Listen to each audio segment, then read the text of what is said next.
Check 1 2 1 2, bitch.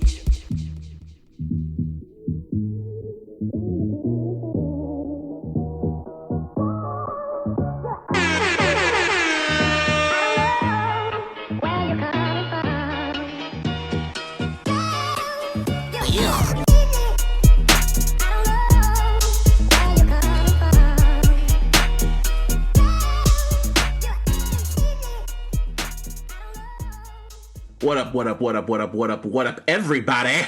What up? This is episode 182. 182 of the iLLogical Sense podcast. This is your boy Busby. Give me a hell yeah! And over here it's your boy JC No Honey. And Martin. Yo, what up? I'm gonna make that go longer fellas? next time. Chilling, bro. Chilling. I'm gonna make that go longer next time. It's gonna go the whole episode, just 3 hours of me just doing that. Breath control. That's just funny. Breath That's control. that's like Dan Levitard when they do their stat of the day. He has his dad singing stat of the day, but they always say do the short version, but it's really just the regular version. And at the end of it, he goes, "It is stat of the day," and he goes on for like 20 seconds. And then he has to take a deep breath.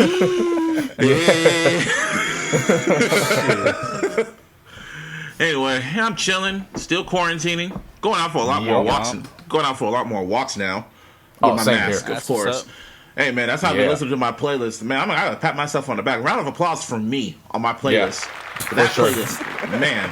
I don't give a fuck. I'm gonna pat myself on the back. That was my best playlist by far to me, because I'm the only one that matters. So I love that shit. Quarantine vibes. This guy. The fuck. I'm gonna get my Kanye on. I'm gonna what's it called? Say congratulate to myself. There we go. Damn right. Yeah. Now I got some good feedback about the listeners. They were like, "Damn, I actually like when you guys go middle of the week and then drop the playlists at the start of the week." And I was like, "Okay, I can dig that." Because chances are we wasn't going back because our schedules changed anyway. So. Exactly. Shit, man. But I will say it did feel good like to. it. It did feel better. Like it gave us more time to sit with the music versus being rushed. Yeah. Like I definitely like that. And then on top of that, it kind of gives us that little edge during the week. Like we get the remaining topics before everybody else does. So that was I like it too. Same here. Yeah, nah, it works. Yeah. But yeah, I want to obviously start off and celebrate all the mothers out there who had a good Mother's Day. I had a great Mother's Day. Round of applause to all the mamas. All the great mothers, like my mama, your mama, and your mama. Yeah. Your mama. All y'all mamas. All y'all mamas. My mom was just happy with getting cards and flowers, but Same here. As soon as she got that, she was like, "All right, I got homework. Leave me alone." So that's basically we gave her wish. What she want to do for Mother's Day. You know what's the cool crazy, thing about right? my mom? The funny thing about my mom though is my mom is a special case because every time there's Mother's Day, her birthday is always the week after. Well, Always. So she gets double the presents. Yeah, so I told her straight up, I was like, Seriously. look, you just got to choose what you want. Either you want to celebrate with the rest of these moms out here, or you get your own day. Nigga, She's we like, broke. Okay, well, let me just get the little simple stuff first on Mother's Day. Then you can bring out the big guns. I was like, all right, bet.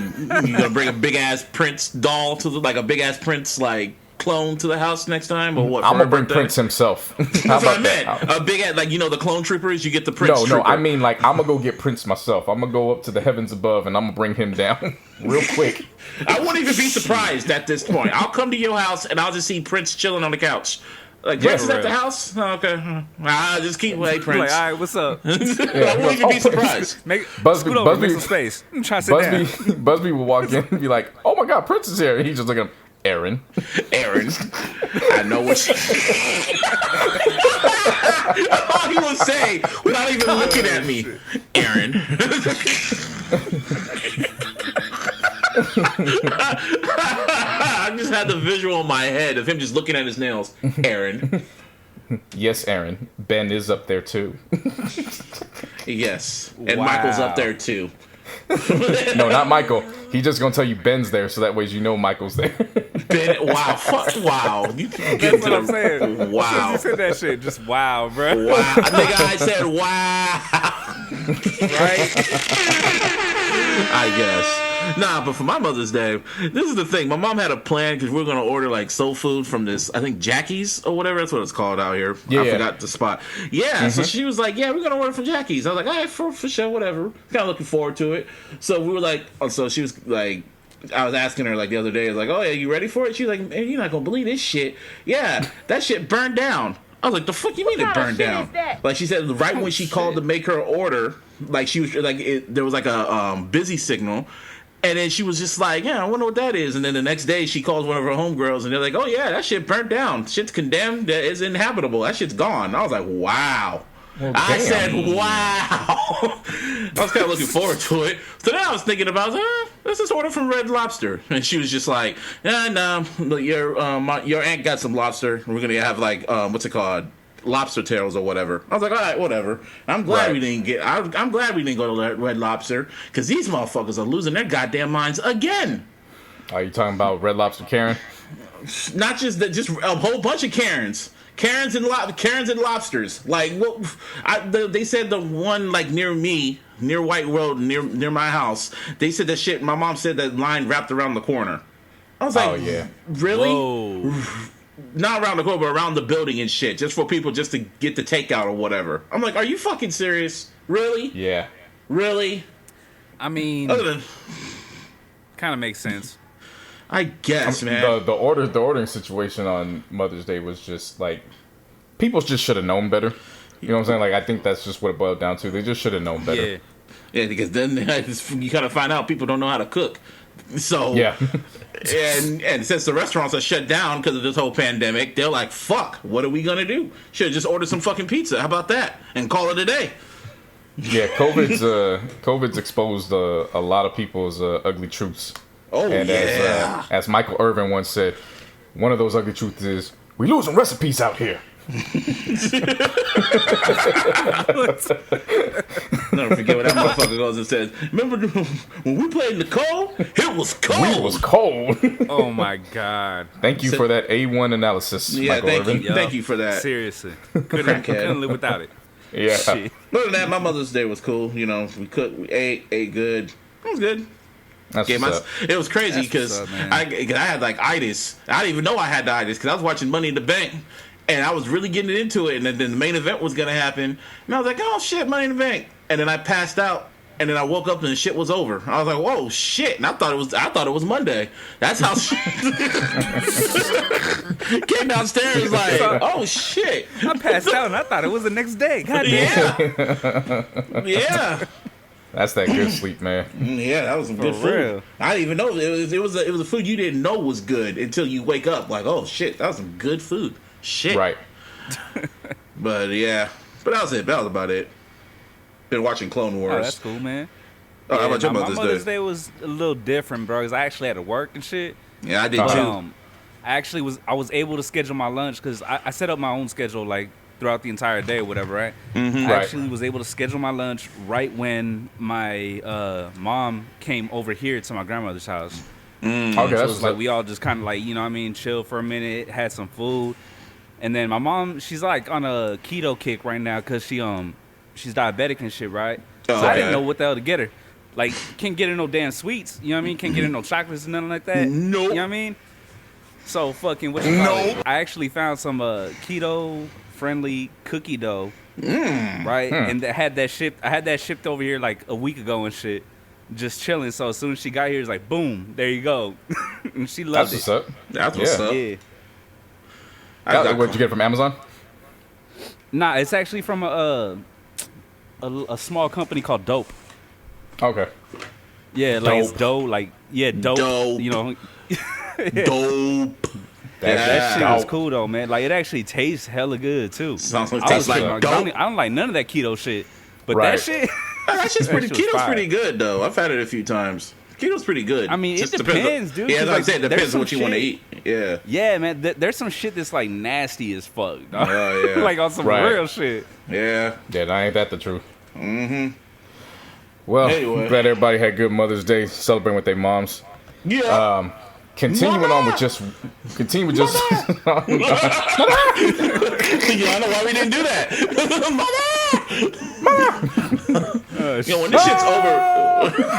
When this shit's over, we have to do a fucking commentary track for the Jackson's American Dream. Like it just has to. We got to do like each episode or miniseries because. we gonna do our own Last Dance.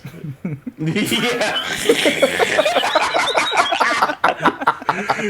You know the whole shit's on YouTube though. The whole fucking American Dream's on YouTube. I was like, oh shit, I might watch we this. can make that work. Yeah, like when We this can definitely make that work. Whenever Gavin Newsom kind of lifts up some shit, and you guys are clean when you come to my house, just watch. Are you clean? Nigga, all I do is go to work and come home, and that's it.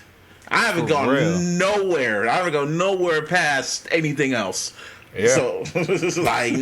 That's how it goes. Nowhere past anything else. All right. Yeah, work and then my house, and then I go for a walk. Yeah. Do my days off. I feel it. But nah, American Dream, we gotta do the like we did Revenge of the Sith. We gotta do American Dream. I'm down for it. Because and you definitely can join down. too, Sounds like a Martine. plan. You join Yeah, too. no, I'm with it. Shit, I'm with man, it. that shit's a classic. But yeah, following Mother's Day, round of applause to just the women of our culture. Super round of applause to the women in our culture, man. Yes, including Nicki Minaj. Because if talk about holding it down, like they held shit down from the start of the weekend all the way through the end. They Like, did. It was great. Yeah. And the first one we bring up, none other than the Bay Area's own Kehlani herself. Lonnie Parrish. They're the fucking horns. It was good until it wasn't. Yeah, man. That wasn't. See, that I came into the album. I remember last week I was saying like, I hope this album is like good. Like I just had a good feeling about it. Like this might be her at her peak. And I remember last year we had her album at like what, number 10 on our list. Number 10. It was top like, 10. I think it was in the top 9, 10. if anything. Yeah. Yeah. Because I really loved that. I really loved that. This shit, man. Air the horns again. Yeah. This was fucking fire. See, it took a while for it to get going, in my opinion. Like on the first listen, like because I didn't really, I liked Toxic, but didn't really like Toxic like that, like the opening track. Because I wanted Valentine's Day to open it up, in my opinion. But I understood Toxic. But then Kenai with Tory Lanez, I was like, okay, you're getting into the groove. Then I heard Bad News, and I was like, huh. And then you heard Megan Thee Stallion on the the hot girl skit, a real hot girl skit. And then from Water on, from track 5 all the way to the end, just mwah, that was great sequencing. That, my God, like from Change Your Life with Gina Alco to what's it called, Hate the Club. Whoa, man, the saxophone from, how do you say his name? Masego. And then Serial Lover, and then Can You Blame Me featuring Lucky Day. My God, Grieving with James Blake. That's my shit. And then the last track, not the last track, but Open, Passionate, and then Lexi's outro. It was just like, this was just smooth R&B that could be heard on KBL. Okay, I'm just playing. Nah, from the time this shit dropped, like I fully enjoyed Toxic as a single. Yeah. So when it opens up the album, I'm like, all right, she's not even like. There's a theme here, and when I from start to end, the theme was there's no wasted time. Like that was just all I took from this project. There was not one wasted second on this album. There's 39 minutes and 40 seconds. If you're telling me there was 1 second wasted, you're lying to me. Like it's just, it is what it is. So I don't know if it was just because it was in the album mode, but Ty Dolla's background vocals sounded a little bit more polished. Probably was mastered. I thought I was the only one who noticed it like that. Like, yeah, like they were just a little bit more sharp. Yeah. And then her and Tori had been talking shit on, not to each other, but they had just been building up their collab on Kenai. Yeah. So then I had high expectations for it. Then she sings the hook, and I'm like, hold up, wait a minute. No, wait. The fuck they did not. And you know how hard it is to take something that is so memorable and nostalgic to people's minds and still deliver it in a way where it still sounds original? Because they did that. Like, both of them did. Because what Aaliyah song was that? Come Over. Come Over. Yes, it was Come Over, yeah. Yeah. Like you said, Water and To Change Your Life is special. Like the transition to that was just great. But Everybody's Business and To Hate the Club, like when I saw Masego was on the track list, I'm like, okay, Masego about to come in, they're about to do a nice duet, and you know it's gonna be on poppin', he's gonna get a lot of buzz. The song ended and it didn't even hit me that wait, I didn't hear Masego's vocals because I already knew he played saxophone. So I was like, okay, he's gonna do sax and then he'll come in. Like, nah, the saxophone was perfect, just enough. I thought that was Terrence Martin. I thought that was Terrence Martin at first. Nah, that was Masego. I know. Until I looked at the credits, and then I looked at the credits like, he ain't on here. There's other people that sing saxophone too. So he came with it on that record. Serial Lover, phenomenal. Shout out to Boy Wonder for doing that. Poppin' Oak. Shouts out to them because they contributed as always. I think she's always been working with both of them from Jump, from her last few projects. So there's a lot of nice familiarity with some of the producers. Mars from 1500 Nothing, and then Mike and Keys, who of course did Victory Lap. So they were on here. So there was just nice familiarity with that. I don't know about you guys, man, but can you blame me with Lucky Day going into Grieving with James Blake is just... Grieving's my shit. Like, there's nothing you could say. Like, you're lying to me if you're saying you didn't appreciate just the sounds that you were hearing. My God, it was just like, the way she was flowing with it's it, like... Eargasm. Like, that's all it was. Yeah. I didn't necessarily, like... I knew the project was special, but I didn't really openly talk about it on social media because I was like, I don't want to give my Bay bias off because of course she's from the Bay. I'm gonna rock with her. I didn't want to give that off. Before we even started recording, I went on social media and I was like, look, I waited as long as I can, but I'm gonna just put it out there. This is a perfect album. Yeah, it is. Like, it really is. Of course I have favorites, but once I press play, there's no reason to skip at all. Like if I want to just listen to my favorites, I'll just put my favorites in a playlist. Right. Yeah. Like me. Yeah. Yeah. I mean, y'all know how I am with R&B and shit. Like, I really don't trip on it like that. But this shit, fire. This shit, fucking man. It's undeniable. It's completely undeniable. Oh yeah. She killed, man. Like, just seriously, the texture of her vocals. Like, I don't. And we could give credit to the engineers because, I mean, the engineers, you know, they bring everything to life. So I don't want to diminish it, but it's just, she just has such raw talent vocally. Yes. Where you know that the engineer is just enhancing her vocals. It's not to overcompensate because she lacks. You know what I'm saying? Right. It's a compliment. Right. So when you hear her harmonies, they're beautifully constructed engineering-wise to just bring it out. But I'm sure if we played the stem files raw, it's not going to be that far off. It'll still be raw. Yeah. And it's just crazy because, this is coming off While We Wait. And, that was a great wait. And the fact that she was going to sit on this album, like, she was really thinking about not releasing this album because of the whole pandemic. Because she said she had a whole plan ready to go. And, you know, like, and all this other shit. But then she was just like, nah, man, I can't sit on this. I got to figure this shit out. And she figured the shit out. Yeah. The cover art, she filmed that at her house. She's filming the videos at her house and shit like that. It's like, dude, in less than 2 weeks, we got two of the best R&B albums this year. First from JoJo and then from Kehlani. Back to back. That's just like, mwah! That's all I can say. Oh, yeah. So I read that. Oh, go on. I read that. So her photographer and videographer are one and the same. So I read that in talks about basically what kind of was a seal of the deal to continue on was they all pretty much brainstormed on how they were going to make this work. And one of the ways they were going to make it work was she was like, look, I can't do this unless you're living here with me.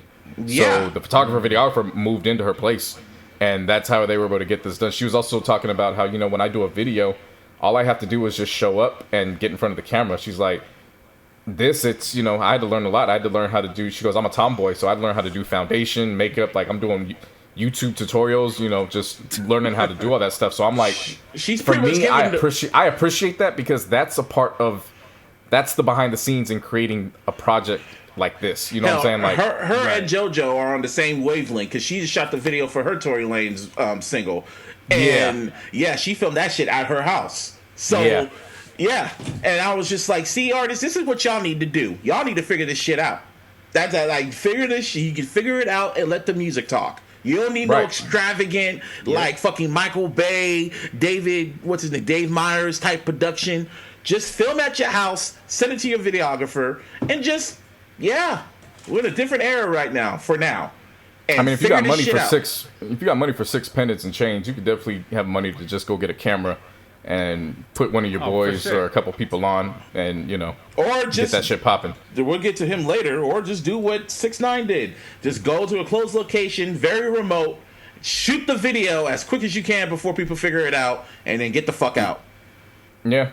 I mean, it's either or. I think this is the safer way, though.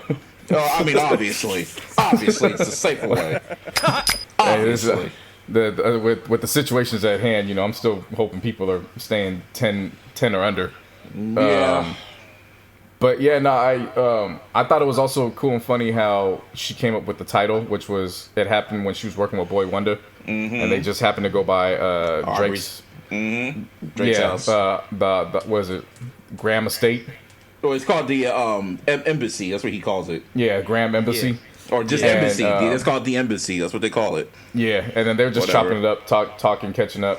And then in the middle of her conversation, he asked how everything was going. And she goes, I mean, here and there, it was good until it wasn't. And then he told her stop and say it again. And then that's when she realized, oh, shit, I just came up with, I got it. So I thought that was pretty dope. Hey, man, let's give a round of applause for YG for inspiring her. Round of applause for YG. Round of applause for YG. Round of a fucking applause. Round of applause for toxic masculinity. This is a positive of what happens as a result of toxic masculinity. I mean, when you heard Valentine's Day after her and YG broke up, that was a sign of what this album was going to be. Yeah. I still feel she should have had. I still feel she should have had that be the opening track because I really love that record. But hey, but I knew it wasn't because she dropped it on SoundCloud. Anytime an artist drops something on SoundCloud, unless you're Drake, like it's likely not going to show up on the album. Yeah, but still, man, I love that record. Plus, you never know how those samples work out if there were samples included. True, and also she said she is going to, and she said she also is going to release a deluxe edition, the Kehlani Deluxe, the Kehlani Deluxe. So she's gonna release that. She probably would put it on there. Who knows? But all in all, this album is just mwah! Like I put it up seriously. Like on my end of the year list. I put it up pretty fucking high. And also, side note, I have agreed with you, and I put Hove Electronica. I put it slightly down on my list now. Y'all happy? Yep. You won Good now. Job. You happy? Yeah. Now you just gotta keep Roddy at the top. With more and more projects. You know what I'm saying? Just put Roddy at the top and you'll be straight. Roddy was from last year, Martine, so you gotta let that go. It's still Roddy definitely counts because we already did our list afterward. He dropped right after our list. Well, he definitely counts. Well, he gonna be pretty low, just out of spite for Martine.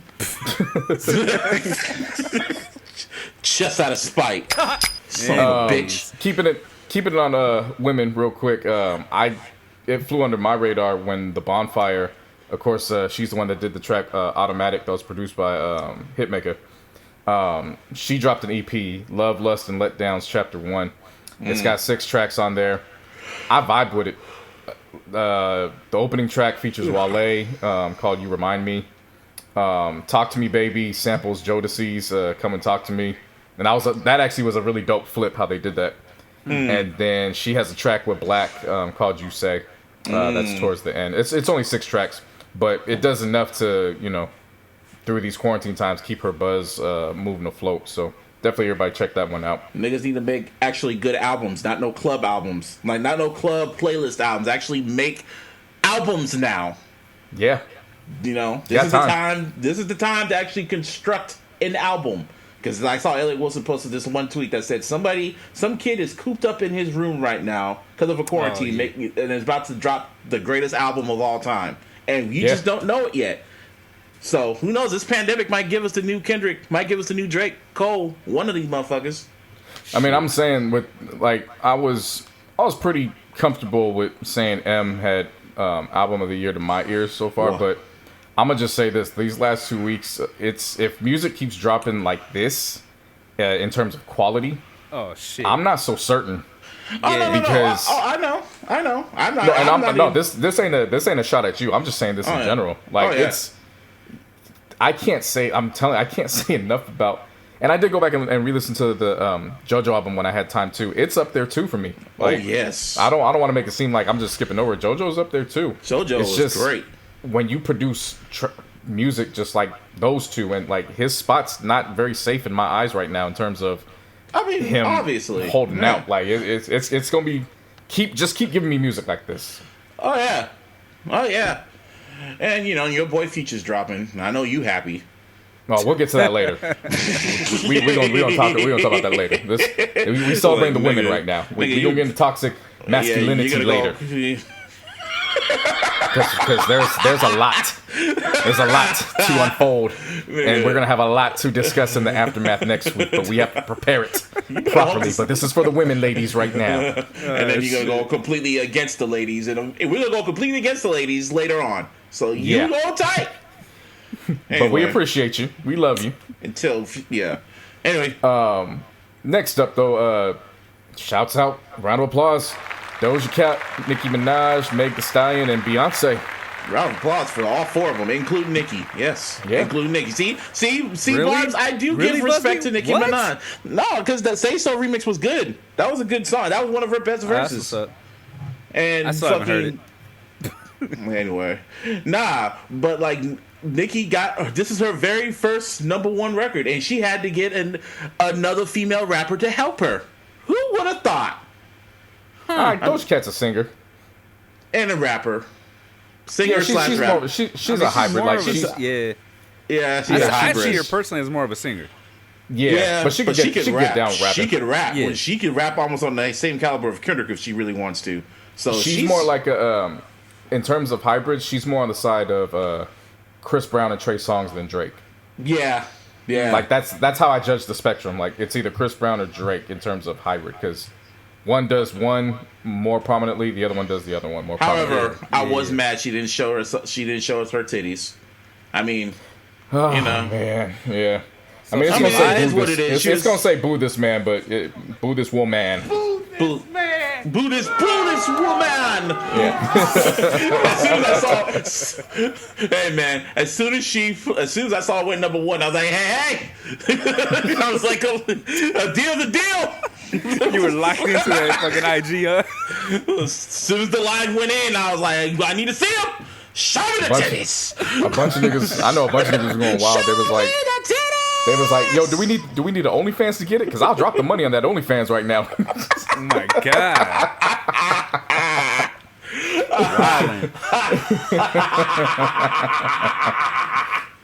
She didn't do it. She's like, I played y'all. I ain't gonna show my titties. And I was like, bitch. Give me what I want. And I clicked out of that line with the quickness. I gave you #1, and this is what you get. This is what you get back. Your titties probably saggy anyway. Be lucky you didn't go out like Homeboy on that video that was circulating around Twitter. Did you see your Homeboy that had like 9 different devices playing that song at once on repeat? I saw that. Like, you damn, serious, nigga. though? Calm down. Hey, man. Jesus. I put on my playlist, I put both of them at #1 and 2, so I contributed. And I was like, hey, man, I want to see some titties. So, titties. But yeah, Nicki Minaj got #1 record, her very first #1 record, and a woman helped her get it. Who would have thought? See, Nicki, this is what happens when you work with other women. So yeah, we play nice. You play nice, yeah. Now she can be happy. Now she's gonna be paraded around like it's her record. I mean, whatever. That's what she usually does.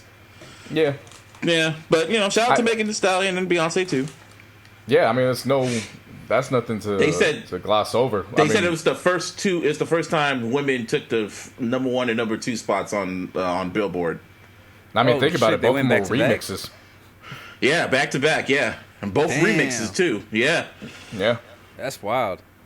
That's great, and then it also, when you get, no matter how anybody feels about Nicki, you can't dismiss her caliber in terms of how she's viewed by the public, where she stands. So to have two women such as Nicki and Beyonce jump on relatively new, they're not new acts, but you know, they're still fresh. They're still fresh. The new generation. Yeah, Right, and yeah. I don't want to call it necessarily the passing of the torch, but it's just that recognition of, I see you and I respect you and I'm gonna jump on and we're gonna do this together and we're gonna rock. Like, I appreciate seeing stuff like that. Because in an ideal world, it would flip. Like, what's her name? Nicki would have probably been on the Savage remix, and Beyonce probably would have been on the Say So remix. You know, just by the this is 10 years sounds and ago, shit. easy. Yeah, it would have been. It would have switched. But Beyonce was on the Savage remix, and Nicki was on the Say So remix. So I was like, okay. I mean, Yeah. Like, congratulations to them, all four of them. Yeah. And Nicki got her #1 record. Cardi got like what, 3, 4? I don't know. Oh my God, here we go. Nah, I just want to do it because I'm petty like that. She gonna get that I word. know. She deserves it. I mean, she deserves it. No, Chart Data was being some assholes too. I remember they posted some shit saying, yeah, this is her first time out of 109 times to get the number 1 record. I was like, damn, you don't need to put that. You don't really have to put that stat there. For real. Had to remind motherfuckers. 109. I mean, Shit. Hey, but that's a stat in itself. Like, what, 109 spots on Billboard for a woman? Yeah. Cool. Good for Nicki. And actually, the Barbs actually came through because they said that fucking like Beyonce and Megan was gonna go #1, and then literally, I guess at the last moment, I guess the Barbs helped it. So for once, they came through. For once. I had nothing but time. I mean, I mean, they always had nothing but time. By the time all the times they get at people on Twitter, and she still doesn't go to the top 10 or #1. That's actually a really good point, man. Just saying. Yeah. But you had the perverts. So there was the Barbs and the perverts, which kind of goes with Nicki, with who she's married to right now. Hey, that's a ding. That's a ding. Heard it in my mind. I was like, anyway. But yeah, no, so that was great. Round of applause to them. And of course, it leads us to the big spectacle, what we were all waiting for. I didn't watch it all. Erykah Badu versus Jill Scott, and boy, oh boy, man, that was special. Did you keep score, or did you just give up? No, I kept score, but after a while, I was like, I don't even care about keeping score. Like, I finished it, but I didn't care. There was so much love and positivity. Like, I mean, I told you from jump. But I also went into it like, you know, I'm not going to treat them any different than a man. You know, that's disrespectful too. Like, well, I'm not going to judge the women. Like, what kind of bar is that? That's fucking stupid. I mean, how you're sexist making a lot of is that? sense, like, you know bro. what I'm saying? Yeah, I mean, but yeah. still. But it's Erykah It's Badu just midway, the type Jill of music, Scott. though. It's like, you know what I mean? I wouldn't be able to judge it, though. You know what I'm Me saying? neither. Shit. R&B is some of the greatest music to judge, man. That motherfuckers, you want to see who could do some runs. Oh, shit. We could judge run for run. I saw how But they both I would started. say- Go on. I would say about midway, it was just like, you know what, I'm keeping score, just, you know, but I'm really enjoying this. I don't even care who wins. And truth be told, I gave Jill 1 just because I thought it was going to start looking lopsided in the beginning. Mm-hmm. And then I just had no idea that Jill was just going to come out and run. So had I not pointed that 1, it would have been a straight down draw. So I will at least come out and say that, like, even if I took that one out, it would be a complete draw. I'd say the only draw I had from this whole versus shit was the Dante Austin and the Neo one. That was a draw to me. To me, that was a draw. Because it went so smoothly, you know, compared to all the other ones. And with the exception of the Jill Scott, Erykah Badu one. That was the only one that went smoothly. But, you know. Yeah. This one was just filled with so much love. And no, they weren't talking shit to each other. I saw where they both made the fucking Thiz face when they heard a certain record. Like, like Yeah, that. like the biggest compliment you could give a musician, that face. Mm-hmm. The face of utter disgust. Ugh. Oh, yeah, happy Right. birthday, Pusha T. Today's Pusha T's birthday, by the way. And Stevie Wonder. Yep. Just want to put that out there. Ugh. No, like you were saying, but like you were getting ready to say, Busby, I definitely like that they played both versions of "You Got Me," just to set the tone. Yep. Because I didn't even grade that one. I was just like, okay, that's just an opener to just welcome everybody. I like that. And then when they just started vibing with each other, it was just like, I love black women. Like I don't know how else to put it. Isn't that what all these verses are? It's just a vibe at the end of the day. That's what they all kind of seem like. Yeah, but you know, compared to the one coming up, that's a battle. But you know, everything else that was more like the DJ Premier RZA. That was more like a vibe. Yeah, but the Dream and Sean Garrett definitely wasn't no vibe. Them niggas still don't like each other. Yeah. You're right. You know what I'm saying? Babyface and Teddy Riley was a vibe, but you could tell Babyface was irritated that he had to come back and do that again. Like, you know, you wasting my time, nigga. But I'm here for the people, so let's go. It's love, but you wasting my time. Yeah. You know, it's just a little chippy, you know, just the competitive spirit between guys. You know, even if it runs smooth, you know, there's still that competitive edge. Yeah. Not saying that there wasn't that here, because they were definitely laughing and joking about, yeah, I dropped this one, but for the most part, it was just, I just love what you did with this record, and, you know, it took you somewhere. That's great, because I couldn't accept the fact that you wrote that, and I couldn't tell you how much I loved you for writing that song. Like, it was just fuck that, get to the shit! Fights!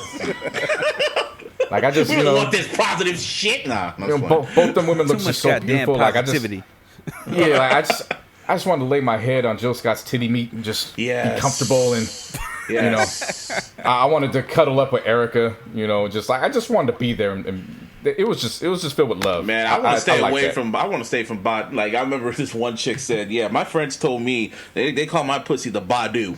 And if you know what that means, people, look at Andre 2000. It's dangerous. Look at Common. Who else? Jay Electronica. She doesn't take your soul. The DOC. Yeah, DOC. She takes your soul. Something, I don't know. There's something about Erykah Badu, man. When she gets with men, they are never the same. Andre 3000 lost his confidence because of Erykah Badu. I mean, can you blame him? You see what she's packing.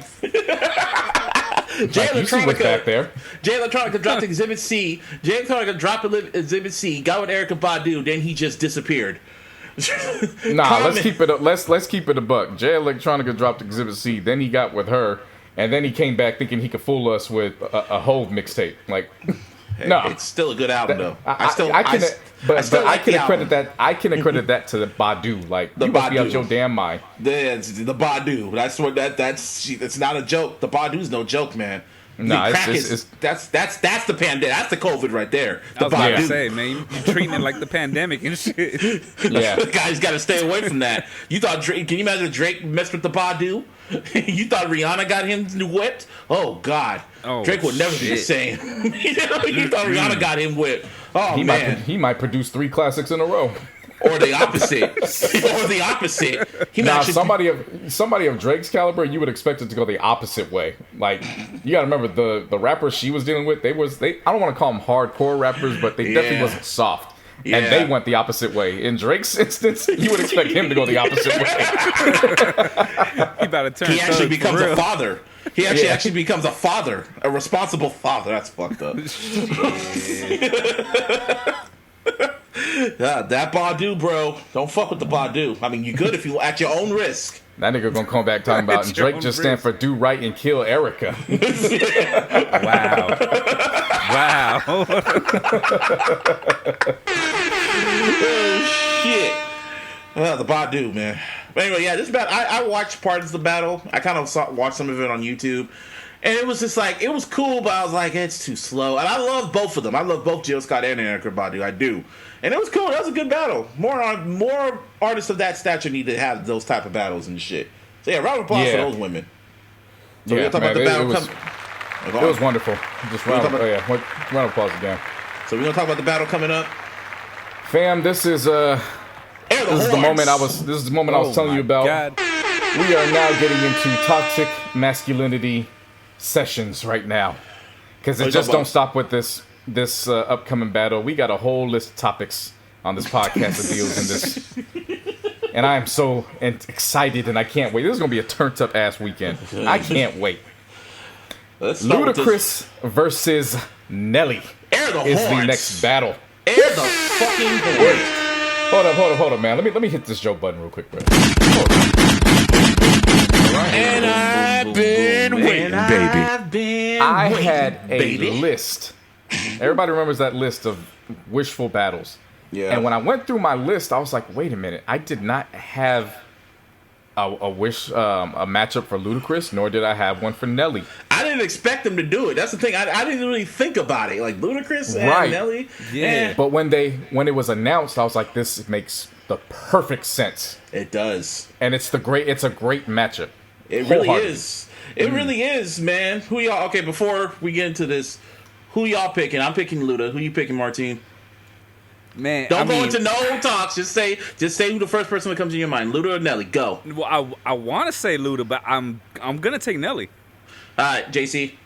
I talked to Vegas, man. Vegas got Luda at a nice 3.5. They got Luda at a light minus 3.5. So you know what I'm saying? Oh my He's God, definitely coming in with the shit. favorite.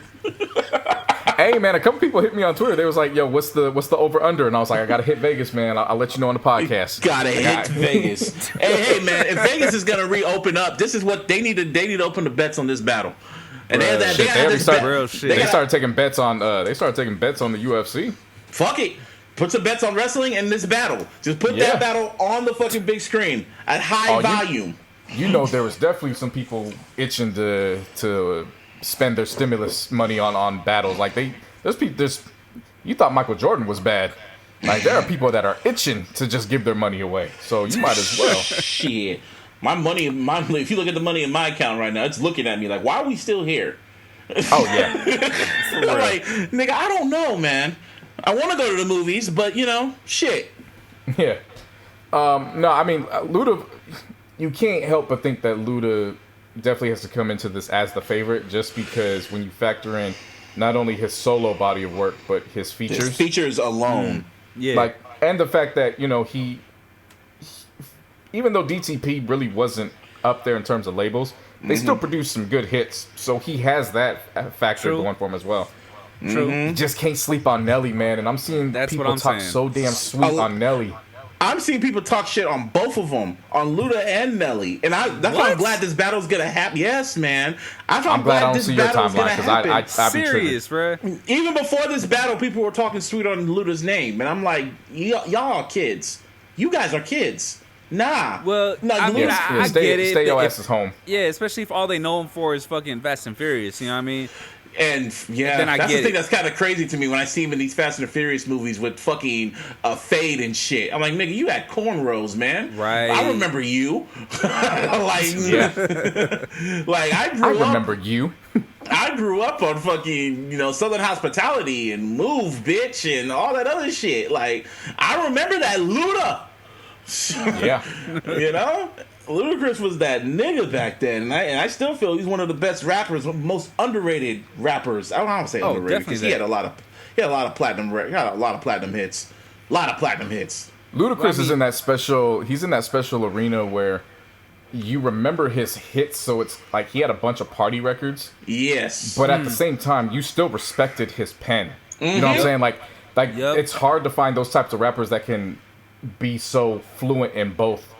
The industry formula of making a hit record, and at the same time still having cuts on his album. And I don't even want to just limit it to the album cuts. If you still listen to the singles, he's still spitting. Oh yeah. See, Ludacris is the reason why I bought Chicken and Beer instead of College Dropout, just off Stand Up. Wow, yeah, I regret it to this day. I regret it to this day. Chicken. Hey man, I was young. And I had a choice. I've said the story so many times. I went to Circuit City. I know y'all remember Circuit City. Oh yeah, I used to work there for 3 months. I worked there right before they liquidated. Oh I wow! used to go there like every week. Pick up that. I just said I had money in my pocket, and I'm like, you know what? I'm gonna buy a CD. Cause I want to buy a CD. I haven't bought a CD in a minute. So I walked in there and I looked, and I saw them both together. I saw Kanye West's College Dropout and Ludacris's Chicken and Beer. And I was thinking to myself, And I was thinking of the singles. And I was like, okay, there's Through the Wire, which I was like, on, because I was still young. And then there was Stand Up. And that's on this album. So I'm picking that album. And, I'm still cool.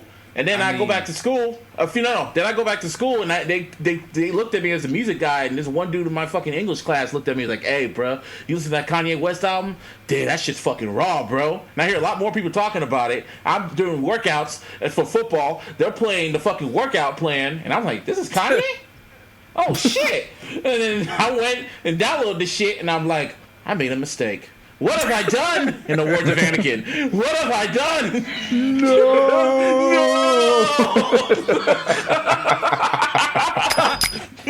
Yeah, man. Had you said back for the first time over College Dropout, I'd be like, okay. Had you said word of mouth over the College Dropout, I'd be like, yeah, oh, I definitely understand. Yeah. Chicken and Beer, though, man. Nah. Chicken and Beer wasn't a bad album, dog. Chicken and Beer It's not a wasn't bad bad album, but when you compare it to College Dropout.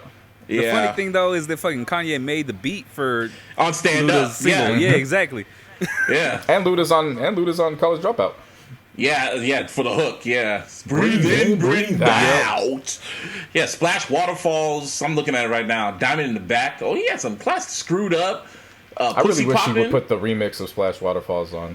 Yeah. I mean, I don't want to say I wish. I got it. You know what I'm saying? I'm not a streaming baby, so I find ways. We didn't talk about this shit. Holes in My Room. Remember the shit about Drake? Yeah. So let's talk about it. So Martine. Nah, this is perfect timing. Let's talk about it. Yeah, Martine. So you remember So Far Gone, right? Yeah. Okay, you know the outro? The piano shit? Yes. Okay, so you remember on How About Now when Drake mentions that the chick wanted to turn his records off and listen to Ludacris, and he felt the type of way. So one of these dudes on Twitter said, "Yo, did Drake really feel the type of way about that bitch saying that he had on the outro of So Far Gone the piano to the melody of Ludacris's Holes in My Room." These holes in my room. Yeah. Yeah. Yeah, and I was like, wait a minute. So I went and listened to it. I listened to the outro, then I went and listened to Holes in My Room, and I was like, oh my God. That's another level of petty. That's a round of applause for Petty, that stature. Like that's another form of petty that I have never touched before. Like that. Yeah, like you start talking about that Petty, you're getting into Prince and Michael levels. That's like some joke only Drake can listen to just to piss himself off. Like, yeah bitch. Only he can. It's like a joke for himself. Like, you know what level that is, and we don't talk about it when we start talking about that topic. That is Michael Jordan level of petty. Yeah. Wow. Just Drake's making up reasons to motivate yourself. Yeah. Oh, that's another level. And he picked an album cut from Chicken and Beer, and that's probably the record that she wanted to listen to. And he just thought about that and said, "Yeah, put this at the end. Just put it to this melody," and just sat back. And just drinking. Celebrating. We looking back at where we came from. Who let these hoes in my room? Who let these hoes in my room? Like, seriously, Martin, go and listen to the outro on So Far Gone. Then listen to Holes in My Room. That's another form of petty. But back to this battle. Nelly gonna surprise. No, I'm glad this battle's gonna happen. Nelly. Yeah, Nelly's gonna Nelly. Luda's gonna have the hits, but Nelly got a lot of hits. A lot. Nelly gonna do his thing. Like, I don't know about y'all, but there's a couple songs in particular I'm just gonna act the ass. Like, what track? Fam, as soon as I hear Pimp Juice, it's bruh. Let me tell you something right now. Shit. When I hear Pimp Juice, it's a rap, dog. And then Ludacris it's a rap. Then Ludacris just plays area. He can play two hoe anthems, area codes or hoes. Use a hoe. Yeah. He can go different directions with that. Man, I remember. But I might have to give the edge. I might have to give the edge to Pimp Juice if he goes that route, because just Pimp Juice was just different.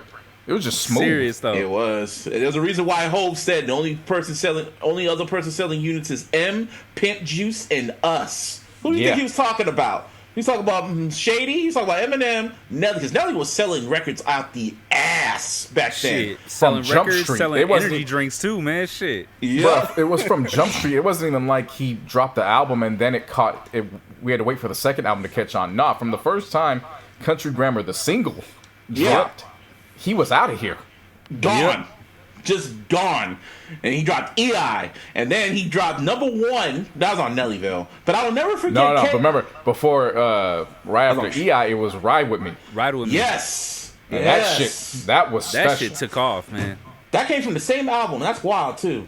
Yeah, and that's why I don't know why people are talking sweet on Nelly's name, because they didn't grow up in our era, man. It's not them. It's not them. Really? I'm telling you, I'm shocked. It's people that are older than us.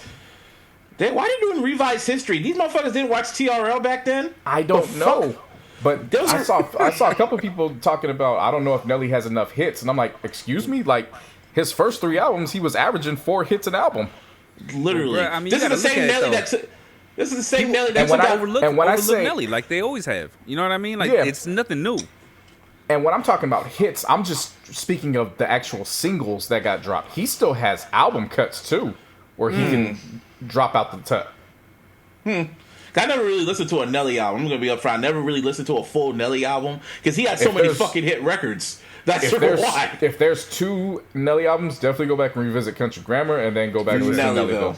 Oh, yeah, Nellyville. No, the reason why, I will never forget when fucking KRS-One started a beef with Nelly because he thought the record #1 from the Training Day soundtrack was a diss to him.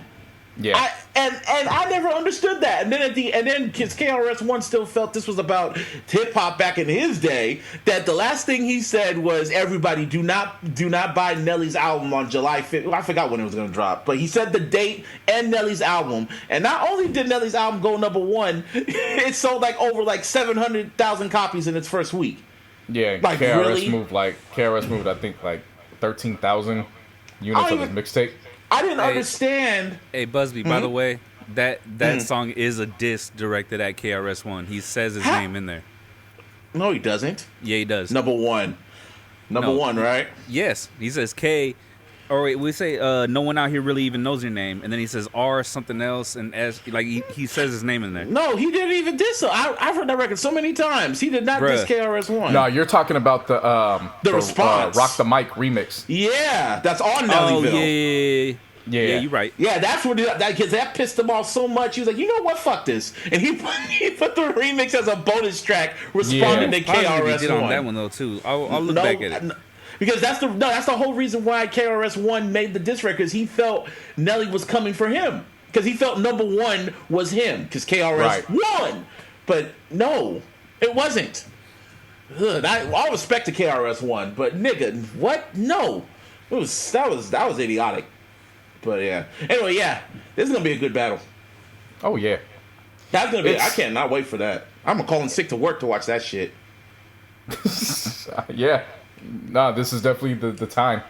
And to think that's probably like the 3rd or 4th event taking place this weekend in terms of chronological order, because bruh, an hour before that, Ice Cube is going on Instagram Live, and he's replaying America's Most Wanted for the 30-year anniversary, and he's going track for track explaining everything. That's gonna be fire. Yes. He should do that on YouTube, man. But I get it. And before that, as you stated earlier, Future Hendrix, baby. High off life. 21 of them new things. I saw 21 dropping records. I saw 21, the track list, 21 tracks. I was like, man, all right. And Man, see, they're about to be 2 minutes each, bro. Just deal with it. It's like 45 minutes. I'm selective with who I. If that shit's an hour and 30 minutes, Martine, I'm gonna blame you. That's cool.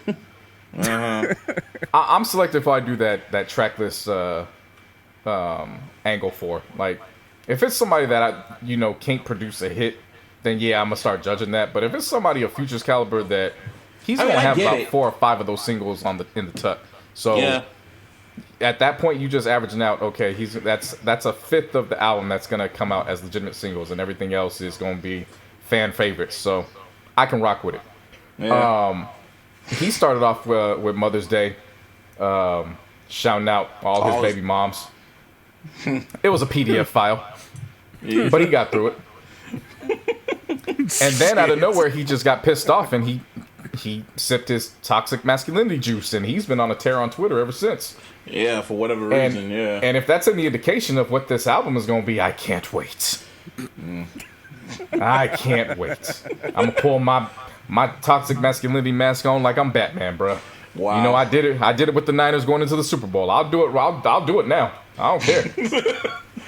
I mean, I told Larissa I love you, but this is a different game. I mean, you gotta let me be for that night, and I'll see you the next day. I mean, if this is going right, you did say that what's it called? that this is gonna go with Drake and Future. Like they're gonna drop their albums first, and after that they're gonna drop What a Time to Be Alive 2 or whatever. Yeah, I mean he's dropping now, and Drake was talking about by the end of summer, so it's on. It's on schedule. And the thing is, like I said about Drake can film his videos at his fucking Wayne Manor mansion and shit. So definitely. Mm-hmm.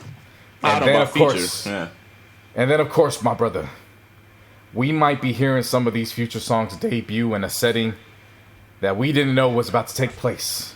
What? But I gotta air the horns for this one, man. Okay. Demon Time is going public. Oh my God. God. I said, wow. Oh my God. I was like, wait, what are you talking about? But nah. OnlyFans is converting, and it's not an app. I don't think it's an app, but they doing some type of IG Live where you can do dual screen. Yeah. And they turned it into a strip club, and Demon Time is the theme. Yeah. Shout out to Diddy's, I think his son's on it too, yeah. Yeah, Justin's co-hosting. There's another guy co-hosting. The other guy, yeah. Yeah, and I'm going to tell you right now, man, I'm going to be in there for research purposes for this podcast, so I have something to report to next week. I'll be in there. Research purposes. Yeah. I wouldn't be doing my job, partaking with the culture, if I didn't see what was going on in all aspects of the culture. Hey man, that's a shout out to him, man. I forgot the dude's name. Justin, son, not Diddy's son, but the other dude, Justin, whatever his name is. He's been doing this shit for a minute, man. Until Instagram he had to keep switching profiles just to do this shit. And I guess OnlyFans gave him a bag, man. OnlyFans stock is going up, man. If you're investing into the stock market, just invest in OnlyFans because all these females need money, so they're just popping that pussy for $10, like going to the AMC theater. Yeah, shit. I mean, some of them. There's some women that are actually getting pissed off with OnlyFans because they have bad customer service, so they ain't responding to it. I'm actually looking it up right now because there's an alternative that they were saying they have. I'm looking for it right now. I'm surprised this shit had me laugh. It was funny. I'm surprised Pornhub didn't jump on it. I was kind of low key shocked about that. Yeah. Let's see. What is the name? Yeah, so you have OnlyFans, and then because some of these women are getting pissed off with the bad customer service, they're now going to the rival. The what? Just for Fans. Just for Fans. I've heard about them. Right. I've heard about them. Really? Hoes would be We hoes. got OnlyFans and Just for Fans. And you know what? I like it. We need competition in the open market. Let it fly. Like DJ Khaled, I need it. I need it. I need it. I need it. I need Tell it. me, give it to me, Batista. Give me what I want. Yeah. I want that. I need that. I gotta have that. Sounds like a tagline. I need it. I need it. And that Badu, you better hope that Badu ain't in there. Child, let me tell you something, man. I was just about to say, there might be a few Badus up in there. Shit. I'm just waiting to see the Weeknd jump in there in the comments. It's Demon Time. It's Demon Time. Sound like fucking Power Rangers. It's Demon Time. Fuck. Doing all the flips into the fucking camera and shit. Masculinity. Pussy. Caramel. They start listing all the stripper names. Oh my god. Hypnotic. Tennessee. Strawberry milk. Tequila. What the fuck? Strawberry. Tito's. Just go through all the whole list. Man, sound like fucking Captain Planet. Yeah. Now with your alcohol combined, it is Demon Time. Shit, imagine an Infinity Gauntlet with that kind of smut. Imagine when you snap your fingers, what's gonna happen? Woo. I said, wow, that's all you hear.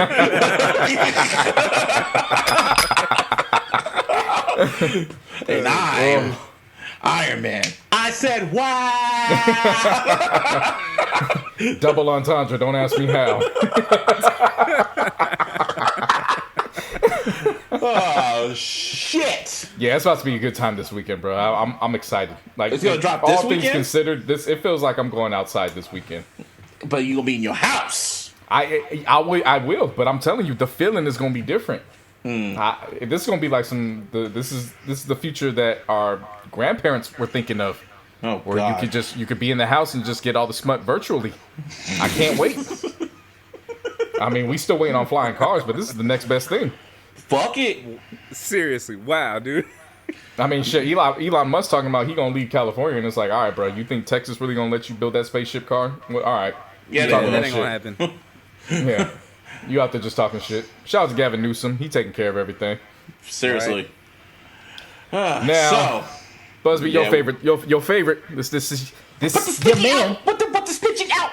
Put the sticky out. Nigga, I said, wow. And Snitchy 9. What you call him last week? Snitchy 6? Snitchy 9? Snitchy 60.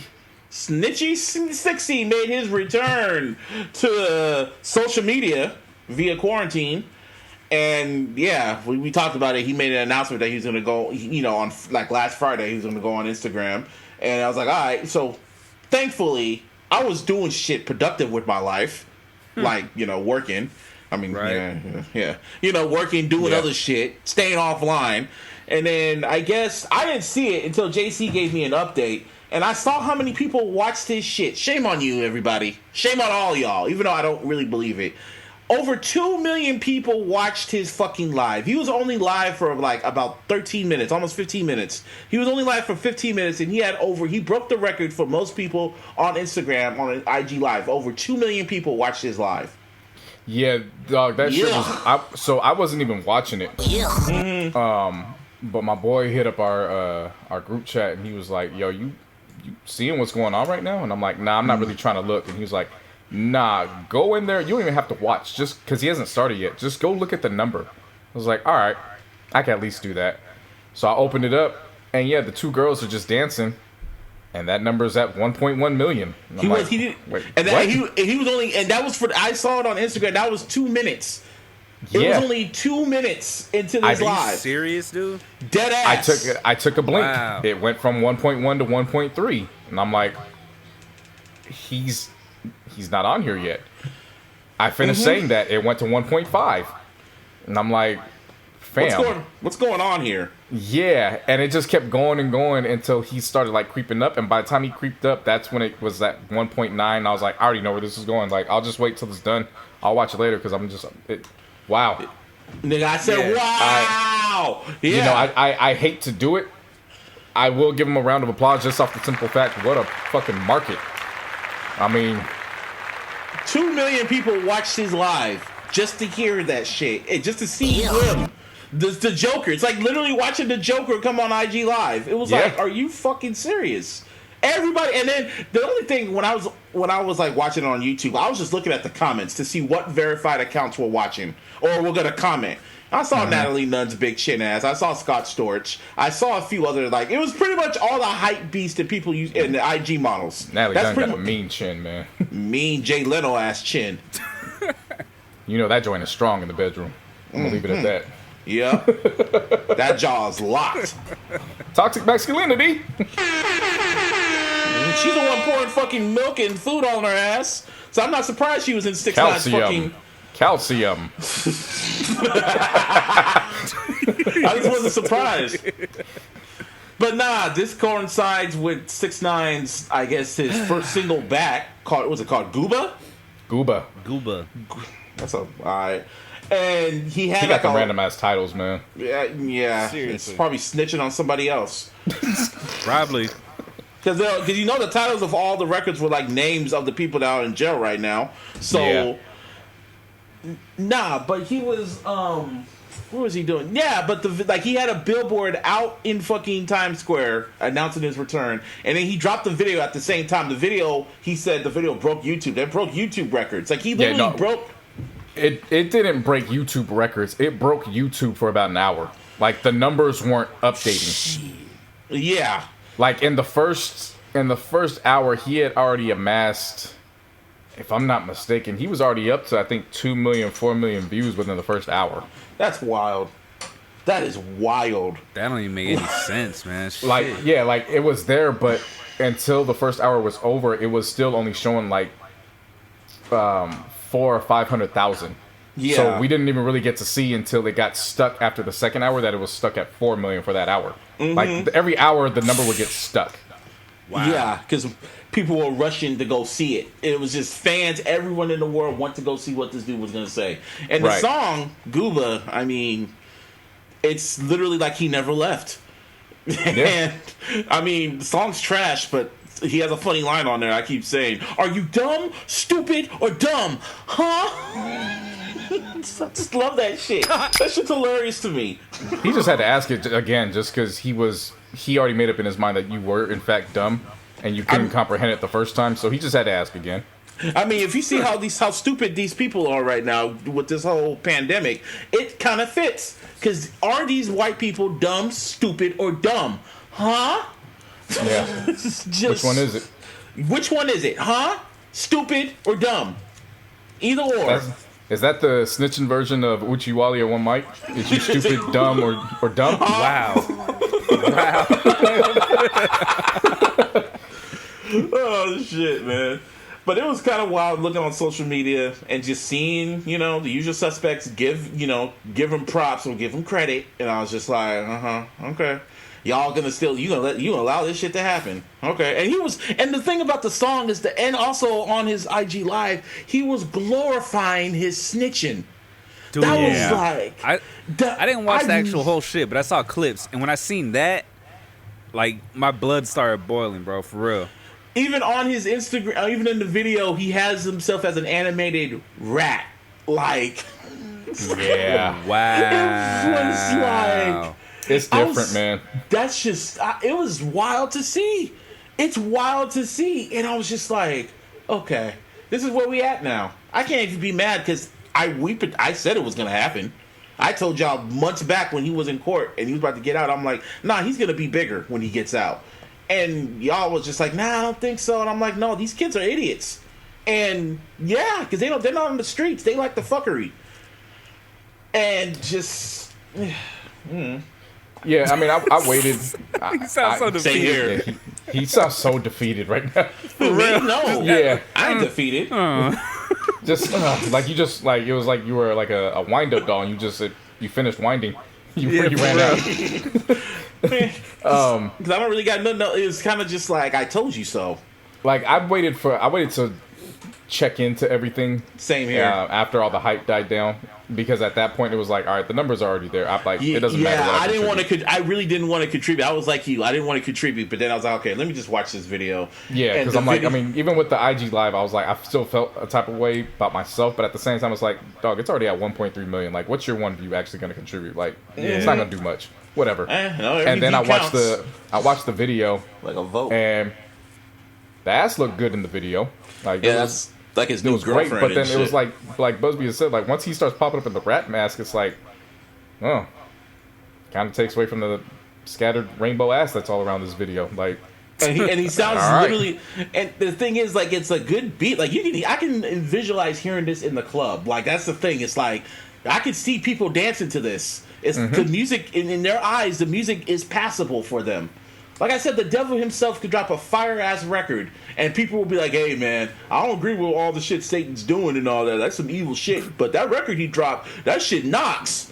And be like, man, is you dumb, stupid, or dumb? It's like, nah, don't call me that, because I could separate the art from the person.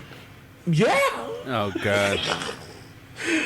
Somebody on social media said that, somebody asked, yo, are we still listening to R. Kelly? And I went on the thread. It was on Facebook. And I was like, hell no, I ain't listening to R. Kelly. I'm like... At one point, yeah, but when you start realizing that these little girls were his muses for these big-ass records, like, I can't listen to that the same. Somebody got the nerve to come out and shit like, well, I can separate the artist from the art. And I'm like, but the girls were the muse. Like, there's no separating it. There's no separating. It's connected, literally. Someone even said some shit like, what if 6ix9ine's music was actually good? Like, it was like, that was a good example. Someone like maybe a Drake or maybe a Triple X, maybe. Ish. Like, what if the music is really good and then all this shit's going down with him? Like, he actually has the music to back it up. Then it would be a little bit more. I mean, if he had good music from jump, he wouldn't be in this situation, in my opinion. Oh, exactly. I'm saying in general, though. That's not. I get what you're saying. Yeah. But in my eyes, it wouldn't matter because I still view him as a plant. Oh yes.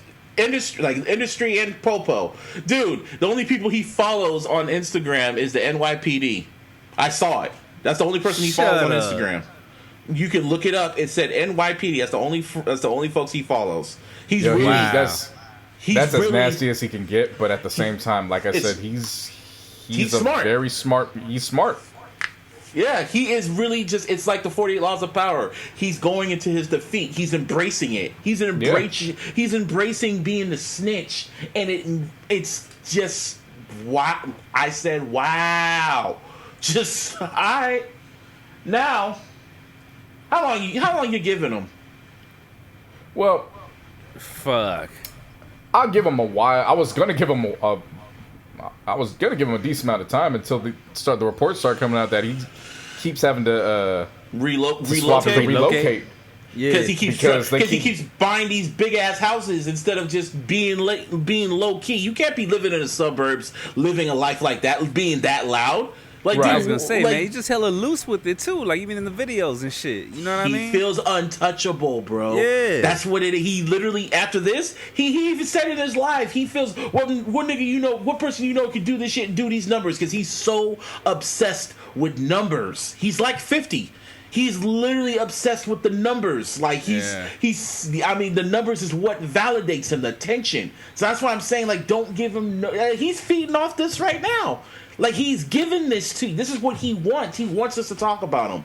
He wants this. And see, that's the biggest thing, though, is like, I can talk about him without being, overly disgusted and be like, I hate this guy. You know what I'm saying? Like, Same here. It is what it is. I don't agree with it, but, this is culture. We gotta cover culture, so like niggas were mad at Elliott Wilson for like posting. Yeah, there are legitimate people who really hate this guy's guts and just talk down on him, but they're tuned in like everybody else, and it's like, you don't understand that you're playing into what he wants to happen, right? Like, are you dumb, stupid, or dumb?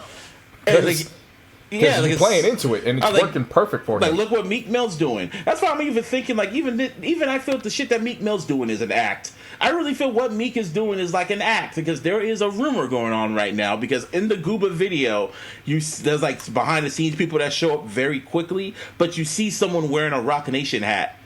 And folks are speculating that Roc Nation is secretly managing 6ix9ine on the low. Oh, yeah, I heard that too. Yeah. And the way this industry's set up, man, anything is possible. I wouldn't be surprised. I would not be surprised. Like, they're not going to say it. Right, of course not. I mean, you got a brand to protect. But at the same time, I mean, wasn't one of the higher officials or executives? The CEO of over there, it was an informant. Yeah, she was a so I mean, informant. how far off brand is it? You know what I'm saying? When you factor all that in. Right.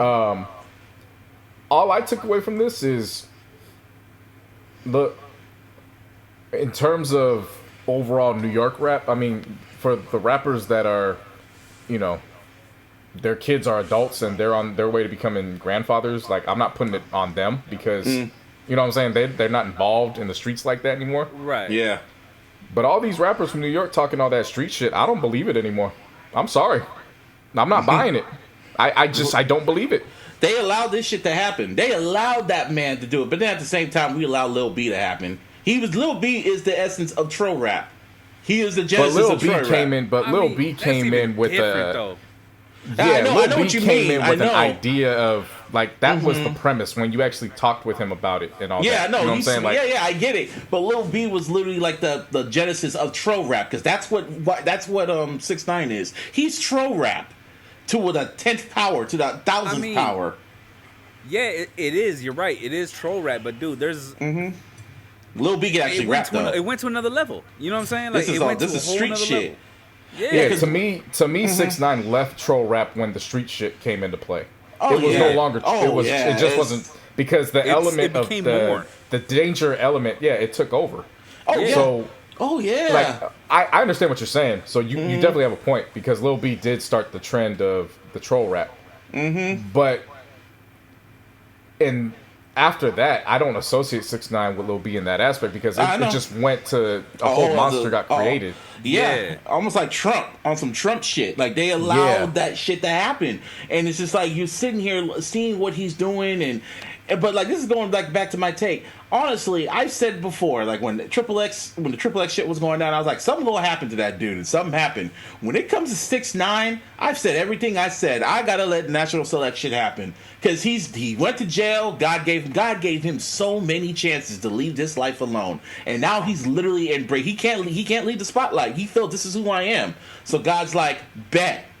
Because he's legitimately living out the exact storyline of Murder Was the Case. That's what he's living out right now. Nigga, he is going. And it gets to the point where he bounces back, but then it gets to the point where Snoop says, "They say I'm greedy, but I still want more because my eyes want a Journeys tomorrow." So now he's in that aspect where it's unfortunately it's going to end up catching up to him. I hope, and I'm not saying this because I want something to happen to him. I have been on record of saying I hope he gets to enjoy the fruits of whatever this type of labor is. Because at the end of the day, once a human life is gone, a human life is gone. There's no coming back from that. So I'm not saying this to say, somebody got to get it at him, he has to get got. But what I am saying is I agree with you. It's for how long he can keep this up, I don't know. He's gonna go out. I just don't know. He's gonna go out like Mantan. If any of y'all watch Spike Lee's Bamboozled, you will know what I mean. He is gonna go out like Mantan, and that's all I'm gonna say. Do your research on that movie. Watch the ending, and you will know what I mean. Because the whole world's gonna see it. Of course, there's something more that just it will never hit the surface. You know what I mean? Because in dealing with something like this, you have to expect that government officials are still involved, whether he wants the protection or not. Oh yeah, like you gotta think of it from that aspect of okay, well maybe because he's still on house arrest. He's still on house arrest. Yeah, well, it's not even that. It's that okay? Despite him turning down protective custody, he's still a little bit. He's very attractive to the public setting. So when he steps out, just because he doesn't want it doesn't mean we don't have a due diligence to protect people around him. Yeah. So I think from that aspect, you know what I'm saying. It's going to take a while because I still feel he's a plant. So. In being a plant, I still feel there's something behind the scenes that's taking place. But when I do speak about these New York rappers, I'm not necessarily talking about them running up on him and taking him out. I'm more so speaking on the fact of you guys are still legitimately letting this happen because I don't see too many New York rappers being very vocal about this or have been vocal about this from jump. It's always just, yeah, well, this is what happens when you deal with the street and you're not from the street. And it's like they don't want to give him energy. I think that's what it comes down to. They don't want to give him energy. They don't want to do. They don't want to let. What a diss. I understand it, but when he come out talking about he's the king of New York and ain't nobody saying it, guess what? Yeah. T.I. said he was the king of the South and ain't nobody had anything to say about it. But you saw what happened when Kendrick called himself the king of New York. They got really upset. Michael Jordan walked into New York and said, "I'm the king of New York," and nobody said shit to him. They applauded him. Well, he was. But he was. But you get what I'm saying. Like when you say that, and you don't feel the pressure of a repercussion. Yeah. I have a hard time discrediting his claim of calling himself the king of New York from that aspect. He is the king of New York right now. Look at the state of New York rap. Look at New York, period. It's literally the epicenter of the fucking pandemic in the U.S. So it's like and then you see 6ix9ine on the billboard. It's like Scar showing up to fucking Pride Rock. That's what that shit is. When you saw the fucking billboard in Times Square of 6ix9ine and you saw no one in Times Square, that's Scar in Pride Rock. It's the same shit. Yeah, you're the king. Yeah, you're the king. You're the king, all right. But like I said, it's nasty. Of course. And the thing is, because he's gonna have the #1 record. Like he's gonna have the #1 record in the country next week. I mean, it is what it is. We just got to let it happen. He's gonna gloat about it. But the thing is, after that, shit. Like, what's next? What's he gonna do next? What's he gonna try and do? Because people can only pay attention. He can't go to the street shit no more. He can't rely on them goons. I don't know. He can't rely on them goons no more. Because what else can you say? And what artists? Because no artists are gonna work with him. That's the thing I want to see. What artists are going to work with him? See, that's the one I'm curious about, to be honest with you. Hear me out. It's not about established artists. There's always going to be somebody on the underground that ain't got a pot to piss in. That's just waiting for an opportunity to come up. Oh yeah, producers, so I I can't 100% say that, nah, he can't go back to the streets after seeing what I'm seeing. Dude, 11K projects, man. They're the people that are promoting this shit. I remember he has a $10 million contract. That's how he's able to spend all this money. That's why he could get these houses. They gave him a $10 million contract. Yeah. And I see academics on Everyday Struggle trying to push that narrative, knowing that he was the one in these meetings and shit, allegedly. That he was in these meetings trying to fucking get a plan, and he's trying to do all these spin jobs and shit. 6ix9ine going saying shit, going like, "Yo, these niggas, you talking about loyalty and snitching? Yeah, they fucking betrayed me. They fucked my girl. They did all this." Leaving out the fact he's purposely leaving out the fact that he literally was on camera putting a hit out on Chief Keef, and it was on camera. Yeah. Either he's gonna die or he's gonna go right back to prison. Either or. That's the life he's leading right now, because God gave him so many chances, and now you're like, and God's looking back like, okay, bet. And again, that's all I'm gonna my say. final take on that is I just hope he sticks around long enough to enjoy the fruits of his labor. And that's how I feel. And karma is always on time. It may not happen this year, it may not happen next year, but it's always on time. Just know that, people. That's a lesson. And that's a ding, too. You damn right. Man, you can't be calling your own shot like that, bro. Because I hear it in my head. Yeah. And I can't, and we're not together right now, so I can't push the button. So I have to say it so JC can push the button. You do that one more time, I'm going to boo your ass. Man, For real. Yeah. Fuck you. But That's let's it. get off Boo this man. Anyway, Yo, get off this OnlyFans should have that as a feature for Demon Time. If it ain't good, we should have the feature to boo. Just a boo him. Like, do that shit that Roger Goodell did for the draft. Like, we could use that. As a virtual boo and shit. You know what I'm visualizing? Remember in The Matrix? Remember in The Matrix when Neo was seeing his face on all the monitors, and then they said, "Fuck you!" That's all you hear. He has the finger. No! What the fuck? Oh, shit. That's probably what it feels like when you get into some of that Badu. Just, fuck! Fuck you! No, it's like the Scream video. Like, remember in the end of Michael when his face is all distorted? That's what happens. Like the fucking Ring. Yeah. Oh, yeah. I hope 6ix9ine needs to fuck with that Badu. Keep him away from that Badu. Keep him away. Nah. Protect our Badu. Yeah, true. That's true. But like I'm saying, like, it's crazy because he's already moving house to house, because every time you look on Instagram, someone finds where he's at, and it's just like, okay. It's like, okay. It's always these white girls, like these white teenage girls. That's what makes it so funny. Because he's in that aspect. It's like, seriously, it ain't even like these. It's not like these hardcore gangsta ass niggas that's finding them. No, it's like these little teens that are just like, oh, ha, he's across the street from me. Ha. And it's like, damn, you're that easy to find. He didn't change his appearance. He didn't like dye his hair. He didn't take off the tattoos. Oh, he changed his appearance all right. He added more tattoos and more dye. He got way more tattoos. Yeah. He got way more tattoos. Like, he gives no fucks. Yeah. It's like, honestly, it's like, all right, because he can't. Because if he was in witness protection, he won't have the attention no more. No one will know who he is, and he can't live with that. That's quite sad. But hey, fuck it. Game is the game, man. Game's the game. Yep. Anyway, back to more toxic masculinity. I want to apologize to all the listeners, to my co-hosts, because we had this story right when it dropped last week. I didn't look into it because I only read the headline and I saw gun involved with head, and I was like, oh shit, like this is some intense deep shit. Like, I don't know if I should be laughing at this. I laughed when you said it was his wife pointing a gun to his head for cheating on his girl. That's pretty much what more can be said. Nah, like, again, my whole thought process is, maybe I accredit this to just my heightened level of being very aware of my surroundings because of now being informed on Insecure, which we'll get to later. Yeah, we're going to get to that. Yeah, so I'm heightened, like, oh, yeah, just because it's funny now, how funny would it be if the roles were reversed? So I was caught in that. Yeah, of course. But boy, when we got off air and I read this story, oh my God. That shit was hilarious. There are some jokes to point out here. My God. So, of course, we're probably the final ones touching on the story, so not much needs to be said. We broke the story. Yeah. But in terms of actual content, so yeah, Earl Thomas and his wife Nina, they got into a fight, argument. He left. This was back April 13th at, early hours of the morning. Mm-hmm. He left. She wanted to know where he was. He didn't turn off his location on Snapchat. She found it. That's just wild to me. Why did you do that? Like, why? Yeah.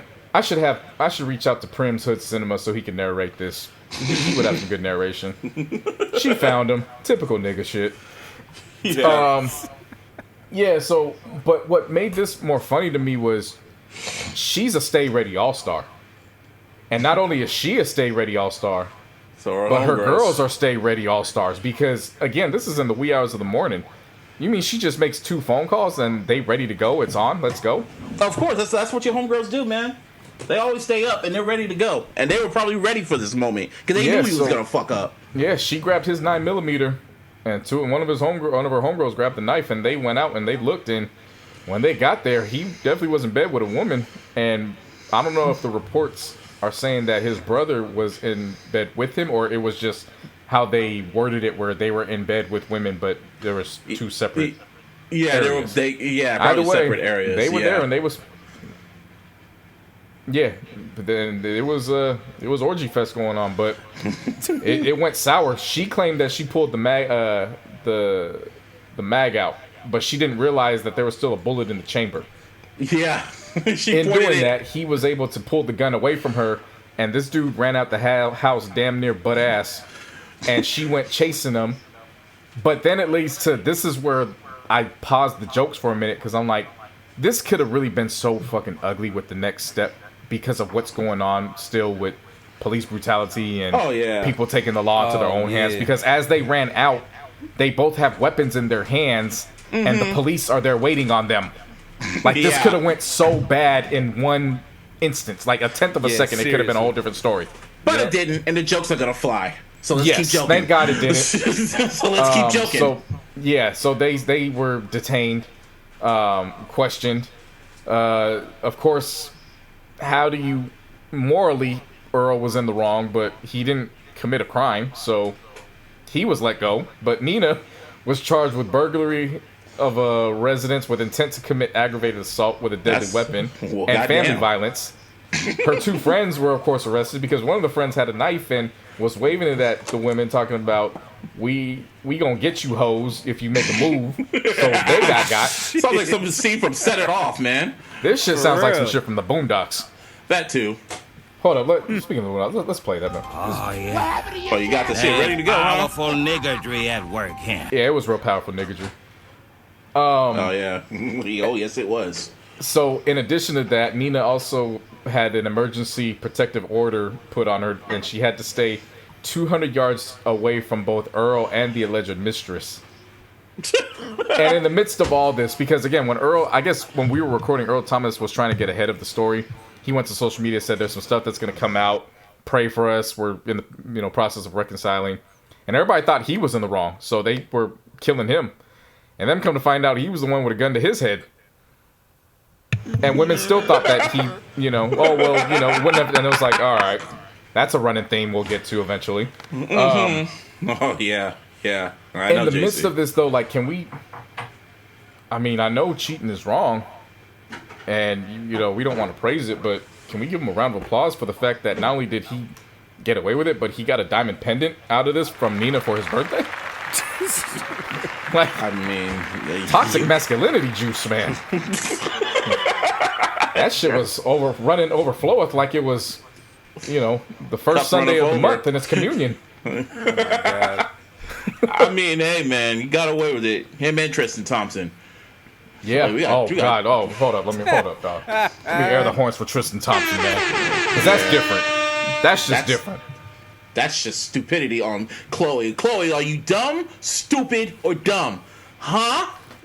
Did you see her running out on? Did you see her on Twitter trying to down talk everybody, and it backfired completely? No, I didn't see it, man. I used to like Chloe when she was fat, man. She actually had common sense, but when she lost the weight, she lost that and the common sense. Fucking sad.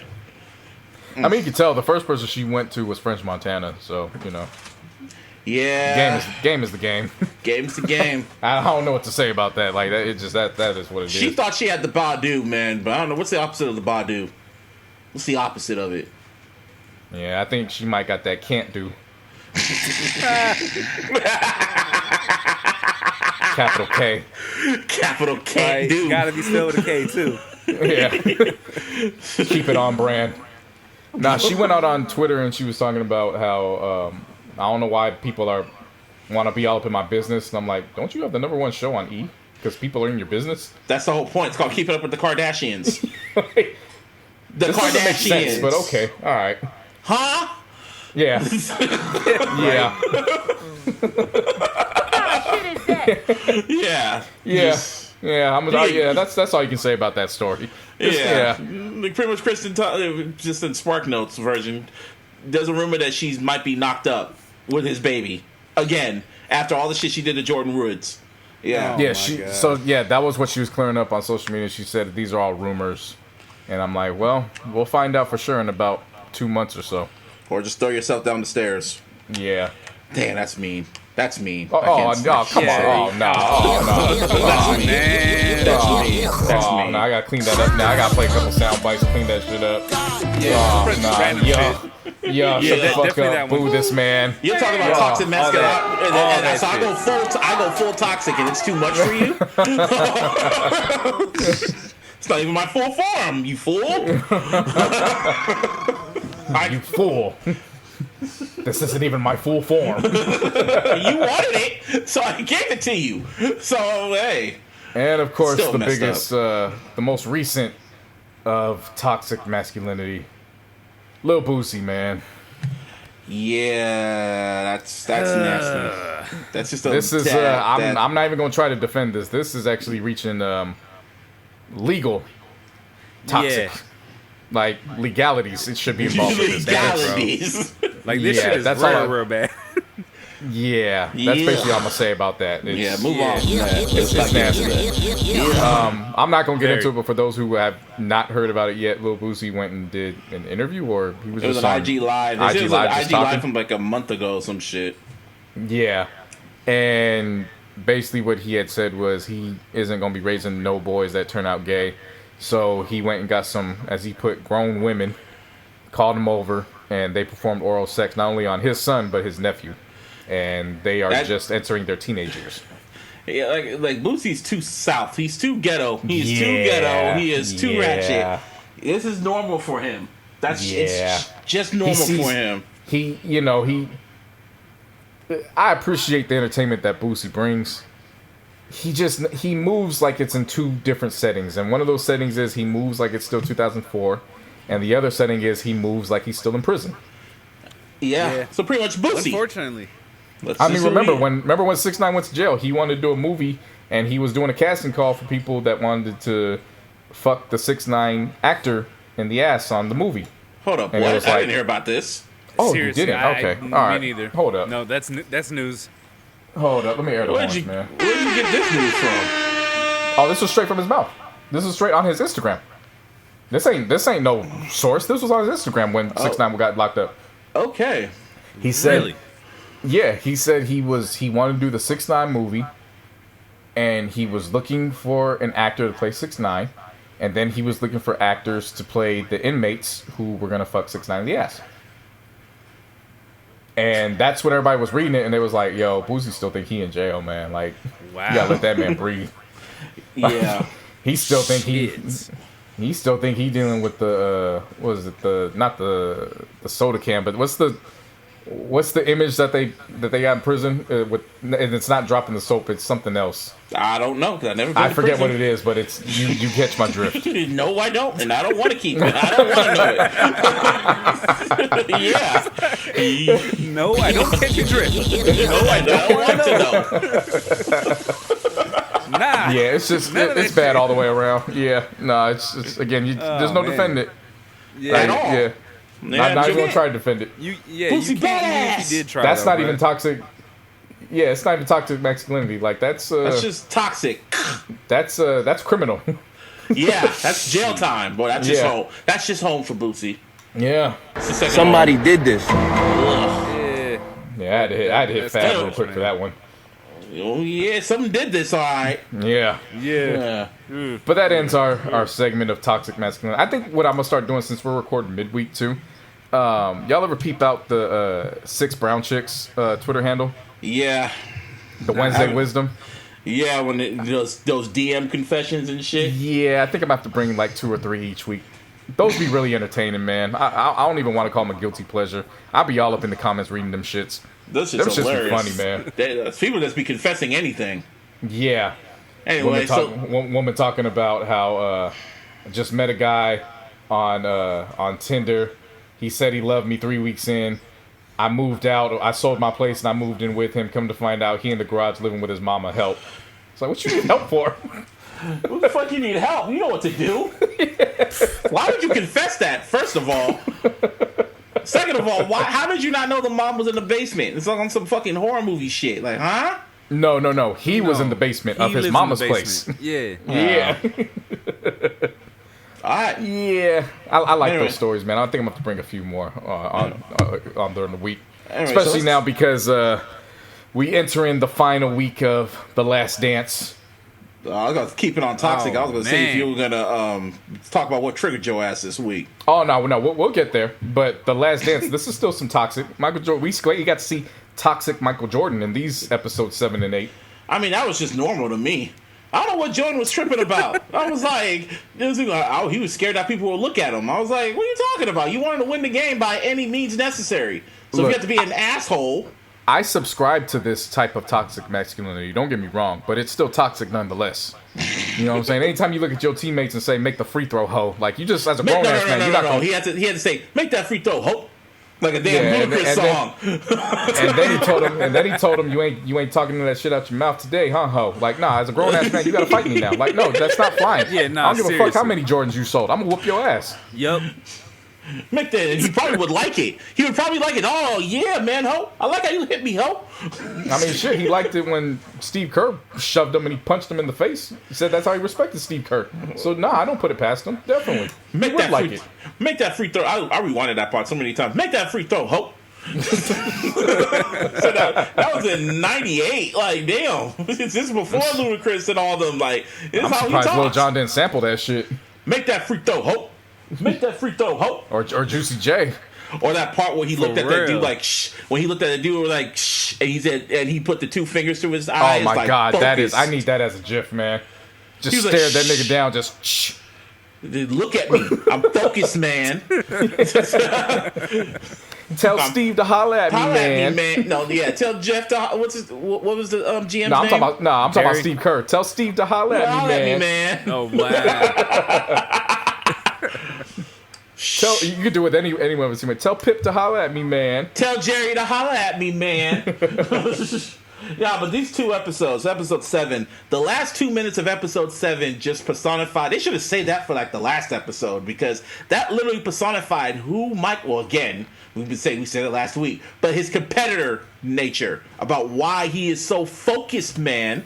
Yeah, and that last part. Go on. But you couldn't save it though. You couldn't. Right? The way it was one of running, those because you got to remember these were following. I think I have an idea of what's going to take place with 9 and 10, because of course 9 and 10 weren't. Those were the 2 episodes that haven't been. They were now just getting finished. Yeah. So, but in looking back on it, when I was talking about going into episode 5 because it hadn't aired yet, and I was like, yeah, it kind of starts slowing down 7 and 8. Yeah, I did a disservice. I didn't just do a disservice by watching the leaks.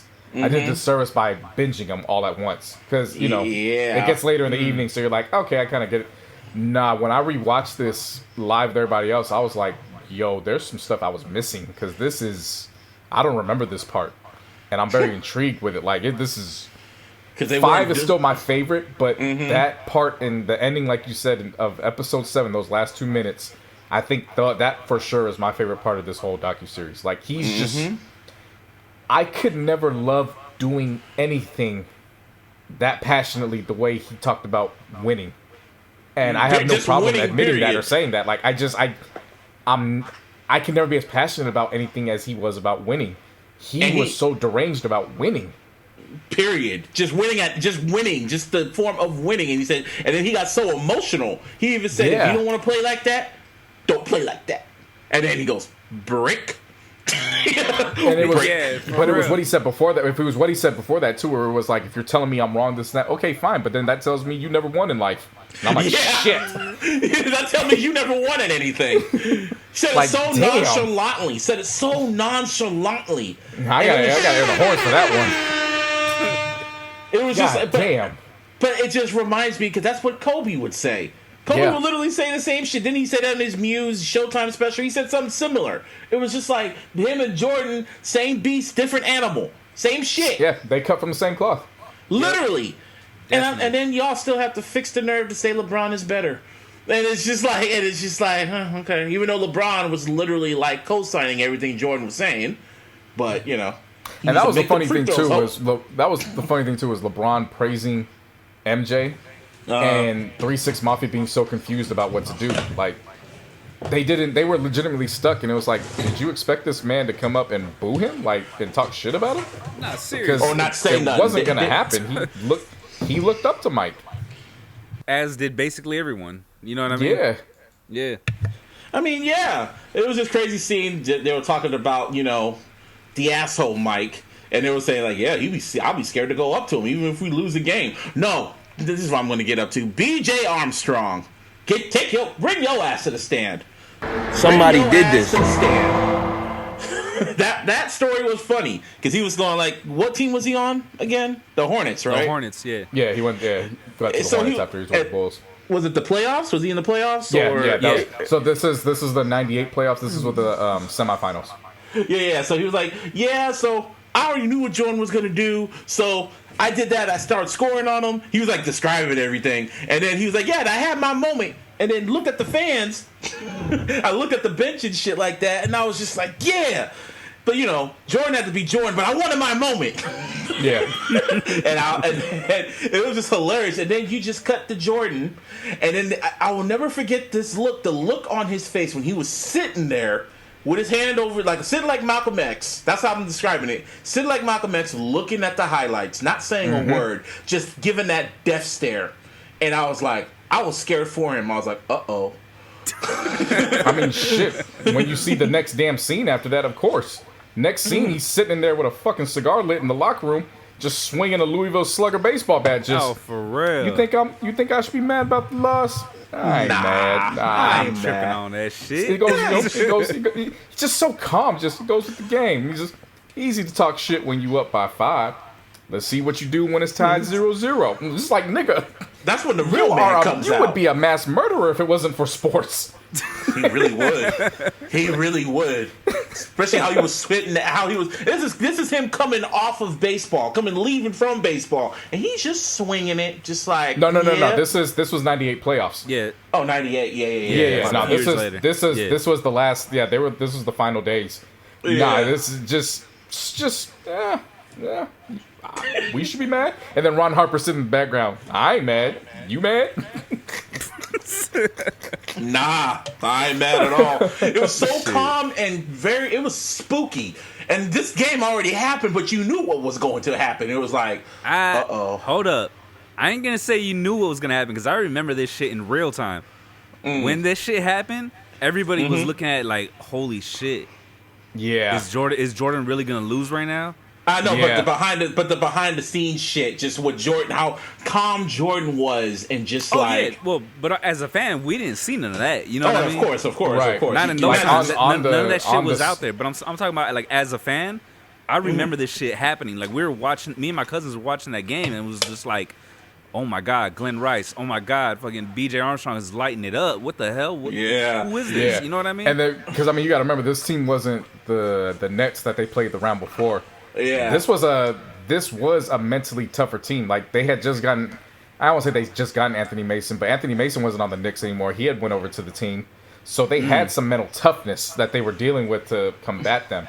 So even though you knew Jordan was going to come with it, there was still that question of, okay, are they going to make it? Because you'll see when we get to episode 9, the Eastern Conference Finals between them and the bald-headed Pacers. Remember, this is the year when the Pacers, they all shaved their heads. Yep. This is that team. That series, bruh. everybody thought games? that was going to be the series where it was over because the Pacers just did not back down from them. They weren't scared of them. Seriously.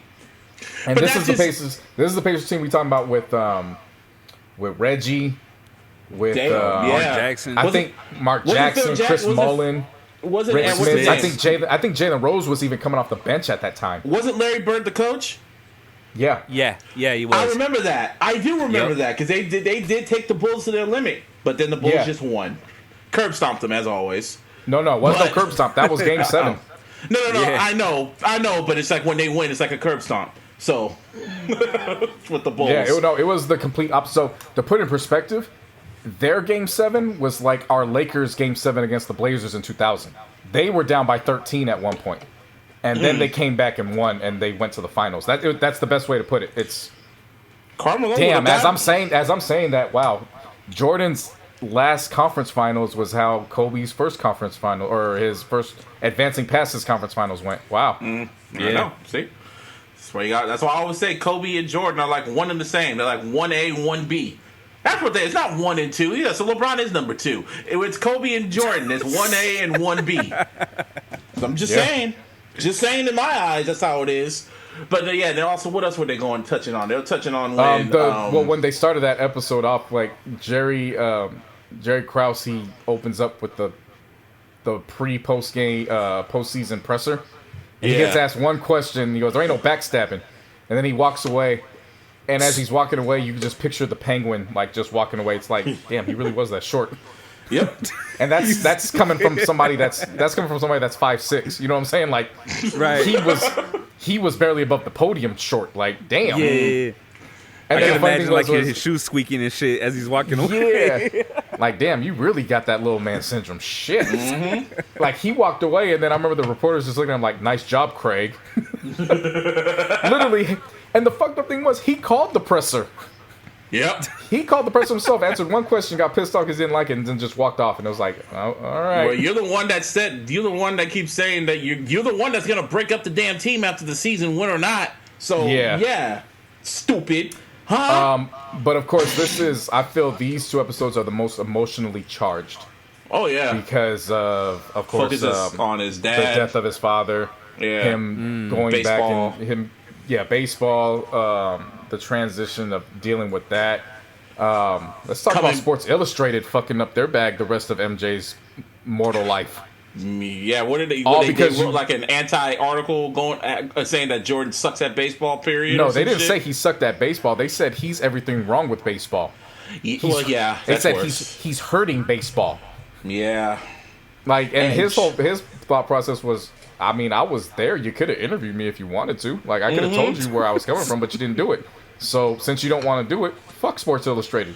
And he ain't touched the Sports Illustrated in 26 years. Jordan will hold a grudge forever. He will Yeah, if never you haven't forget. noticed by now. He will never forget. He will forgive, but he will never ever forget. He will remember. Like, if you piss me off, I'm like, oh, okay, that's what you did. Bet. All right. Can you imagine how Sports Illustrated felt when he actually went back to the NBA and they could never get another Interview. cover? Oh my not even an interview, but God. just a cover story. Because, you know, Yeah. MJ's always going to be Yeah. a cover story. Can you just imagine that the last 3 years of his career and they did another three-peat and Sports Illustrated couldn't do a damn thing about it? Couldn't get no exclusives. Nothing. Like, that is... I think somebody said it best. They were like, look, that's just the perfect example of Twitter always existed. It was just a different It was just media a different format media. at the time. Yeah, pretty much. Yeah. But the spirit of Twitter has always been there. It's just, it's changed in how it's looked at over the years. Or Also, presented. let's talk about how just cerebral Jordan is. So Space Jam. This is after he gets eliminated from the finals when he was 45 and all that other shit. So Space Jam. They were filming Space Jam, and he was like, I'll do it only if you give me a damn gym. And the studio was like, I ain't no problem.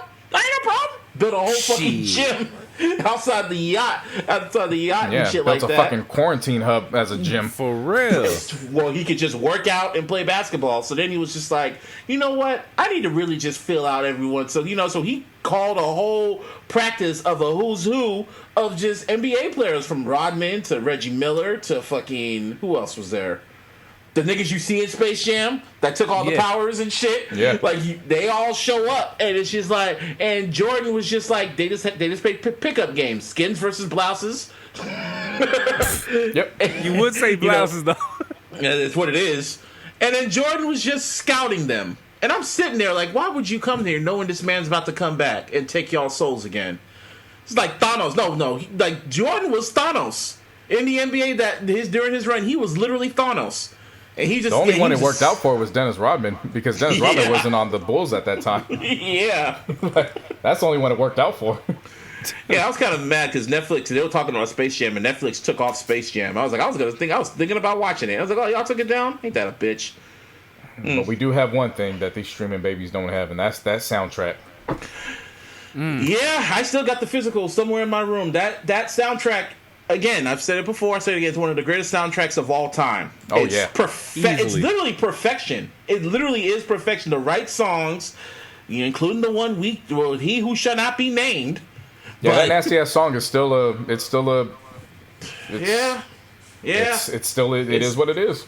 You had Seal, you had Coolio, you had Monica, you had Hove, you had, who else did you have? Bugs Bunny, you had Chris Rock, man, and Barry White on the same record. Jones, Basketball Jones, man, that whole maybe album, that's why he can't sleep at night. Yeah, they used it perfectly in the movie too. Yeah, they used it perfectly. But yeah, that's why I really hope when LeBron's doing Space Jam 2 or whatever, I hope he executive produced the soundtrack and I hope they do it right. That's all I'm asking. I hope they do the soundtrack right. Oh yeah, they revealed, I think last week or a week before, he revealed the title of the new Space Jam movie. I forgot Space Jam, A New Legacy, isn't it? That's what it is? Some shit like that. Yeah, it's like, damn, not even Space Jam 2, huh? All right. Feel me? All right, LeBron. Shit. Yeah, but back to, so, I mean, of course, we all knew about his father. For some reason, I never went back and fully looked at all the details growing up and to see what took place. I was shocked when I read that he went missing July 23rd and they didn't find his body until August 13th. That's wild. I thought he went missing and they found him within like 48 hours. Same here. I thought that shit too. I did not know he was gone for basically a whole ass month. Like, could you imagine that happening in today's climate with all access? Like, that would... Yeah. Damn the games. We're doing full coverage on where Jordan's dad is. ESPN would have had... Oh, you thought... shit. ESPN would have been like... It would have turned into CNN. Yeah, they would have been all over that shit. Day-to-day coverage looking for Jordan's dad. You could see everyone on Twitter be like, have you seen Jordan's dad? Instagram. It would have been all over. Billboards. It would have been an Amber Alert. Like, oh, yeah. Seriously. Oh, yeah. Yeah. That's how big Jordan was. Right. So that was shocking to me. And then, of course, 2 months later is when he made his retirement decision. But I didn't know that he crawled so Andrew Luck could fly. Huh. Like, he goes out and throws the first pitch at the White Sox Blue Jays game, and then the reports start coming out. He's going to announce his retirement tomorrow. Yeah. And so the owner, who, of course, remember the Bulls owner was also the White Sox owner, he had to physically lock and barricade the door to keep the media from coming in, and then they had to sneak MJ out right before the game even ended to get him out of there to avoid the questions. Yeah. Dog. Yeah. Can you imagine the coverage for that? Yes. That would have been like Kobe's funeral. Like, yeah. It would have been like that. Like, dead ass. It would have been they wouldn't have been able to have that announcement at the facility. They would have had to have it at the United Center. That's dead ass serious. Everyone in the mama would have been out. It would have been on Twitter. It would have been on BET. Like, that's... Yeah. Like, it's been on every outlet. Jordan would have had a fucking promo run. He would have been on every late night talk show. He would have been talking to Elliott Wilson. He would have been... like, I'm just saying. Yeah. Jordan would have... And then something else that... it was... I knew it was very significant, but I was glad it got brought up because it finally kills all that. Well, he did come back, so whatever. He was still a baseball player when he came back to basketball in the sense of his body was still modeled as a baseball player's body. Yeah. And he was still putting up 55 at the Garden. We're in the 4 or 5. Yeah. And and then he came back. He's like, you know what? Let me turn 23 on real quick, like Superman. Now explain why. Did you know why he did that before the documentary? So game I think one. I missed it. You gotta refresh my memory. So game 1 of the Magic, when he's dribbling down the court, and Nick Anderson comes from behind and swipes it. They steal it. They run down the court. Horace Grant's the one that dunks it. The Magic win game 1. Nick Anderson gets interviewed afterwards, and his response is, "Yeah, it's not 2-3 out there. He's human." Jordan was like, and that's another thing they touched on.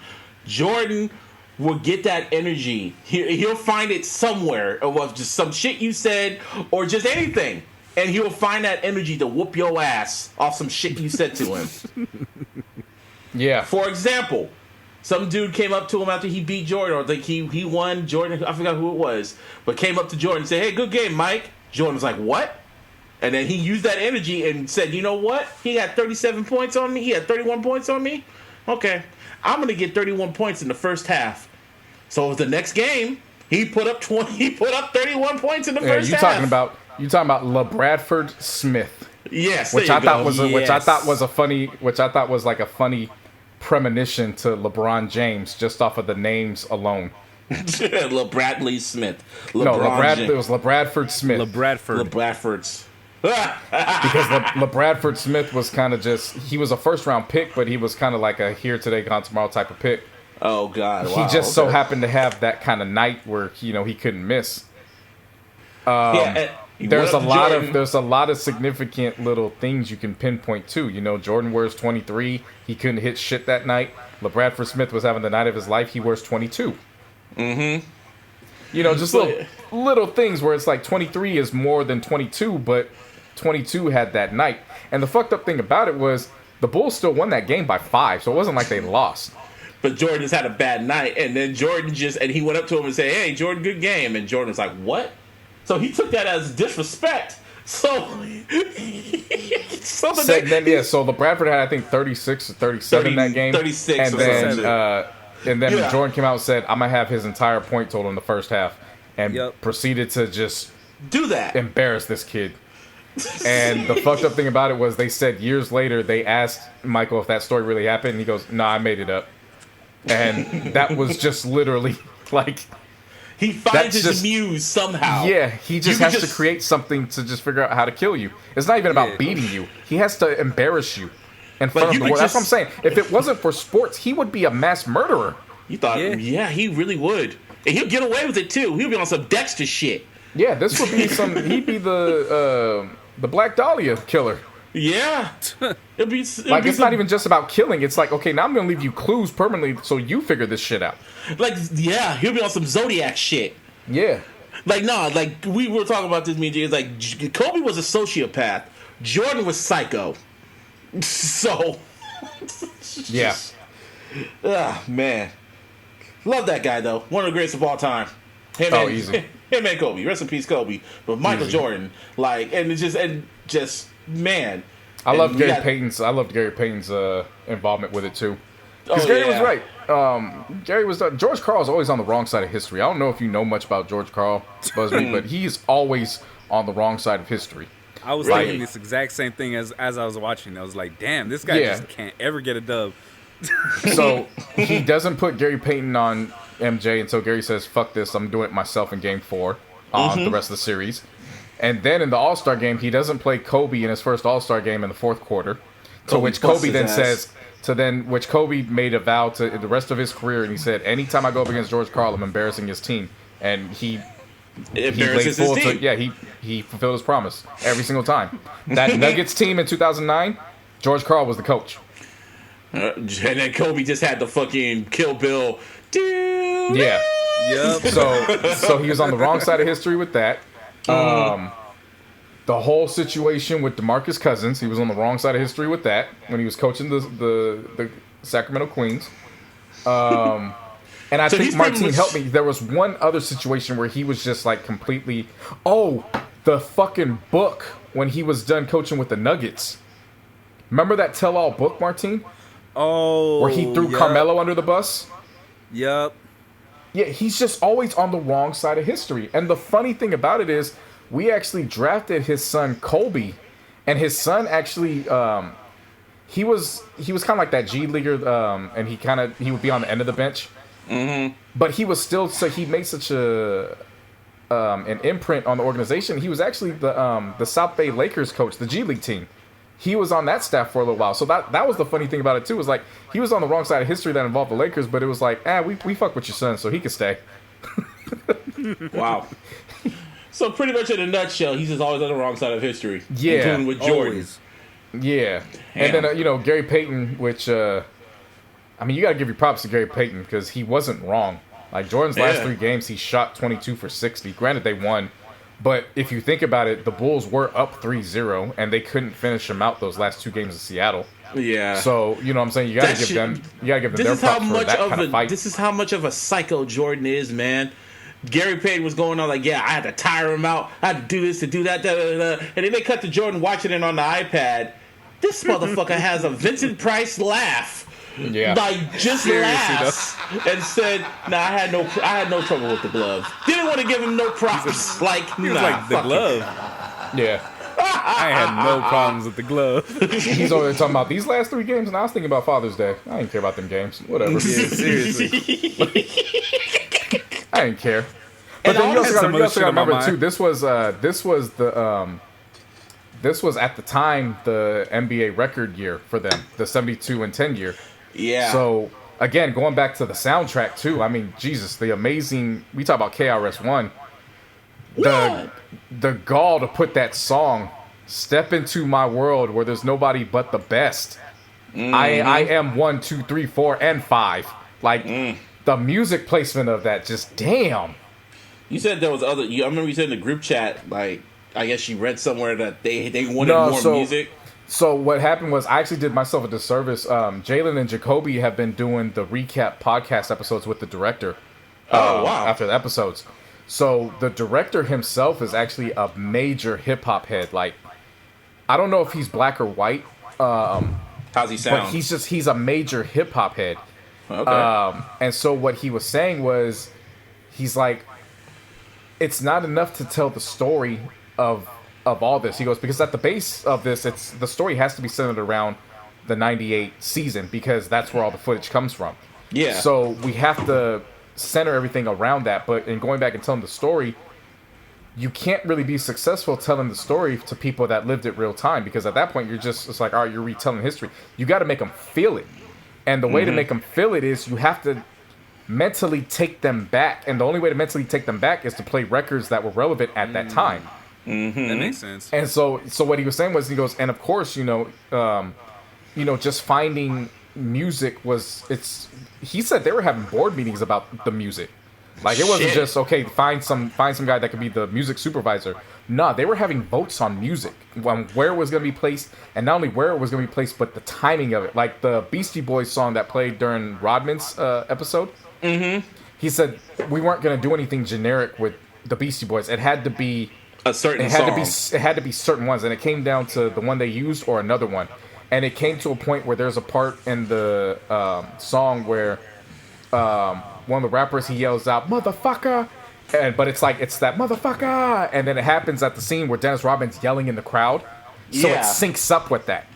He's like, that's how they were doing all that shit. Yeah, like they were. That's yeah, good. it's very, very detail oriented. So yeah, they had 2 songs, which was Ice Cube's "Wicked," and then Public Enemy's "Welcome to the Terror Dome." But they couldn't get it because on each of those songs, they got so many samples. Where I think on Cube's song, there's like 48 writers because of the sample clearance, the samples. So they got to go through all the fucking writers to get that. You have to go through every single estate, and not only do they have to agree. Like, the problem isn't that you can use it for the. I'm sure they'd be like, yeah, of course, use it. The problem is that you have to now split a pie of royalties between 48 different estates. The pie's not gonna be that big between 40 different people. That's fucking trash. Real. Yeah. So it wasn't even a sense of, okay, maybe if they waited till June to do it, they would have had time. Nah, it's the likelihood of getting 48 different estates to agree it's very unlikely. So at that point, they just had to start. He said he was even shocked that the Prince estate greenlit the Party Man. Well, because Prince is dead, man. So it's like, because if Prince was alive, he didn't greenlight a lot of shit. No, but even then, I could see Prince greenlighting it for this, considering that he was at these games. You know what I'm saying? That too. So, but it was just a simple fact of, you know, when they were doing all of this, it was back in, they started in what, 2018? So it was still fresh off of Prince's death. So his thought was like, oh shit, we were able to get it. All right, cool. And then he was breaking down when he, the Phil Jackson interview, it was just a straight up 5.5 straight hours of Phil Jackson. And then like they did that in one day. I believe that. He said when he got there, he knocked on the door and Phil was like, hello? And he's like, yeah, hey, you know, we're here to do the doc. And he's like, okay. And he shut the door on him.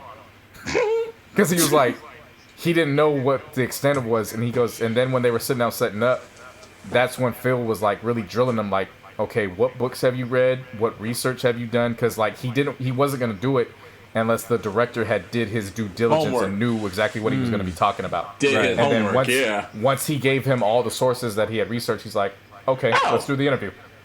Oh, so you know what you're going to talk about. Well, for sure. Yeah. Yeah, it's, so he actually did his job, for sure. Yeah, it's thoroughly detailed. He said his one regret was he couldn't get to Jerry Krause faster. Because obviously Jerry Krause has passed on. When did he die? Yeah. He passed on right before they started doing all this. Damn. I bet he wouldn't have even agreed to do the interview.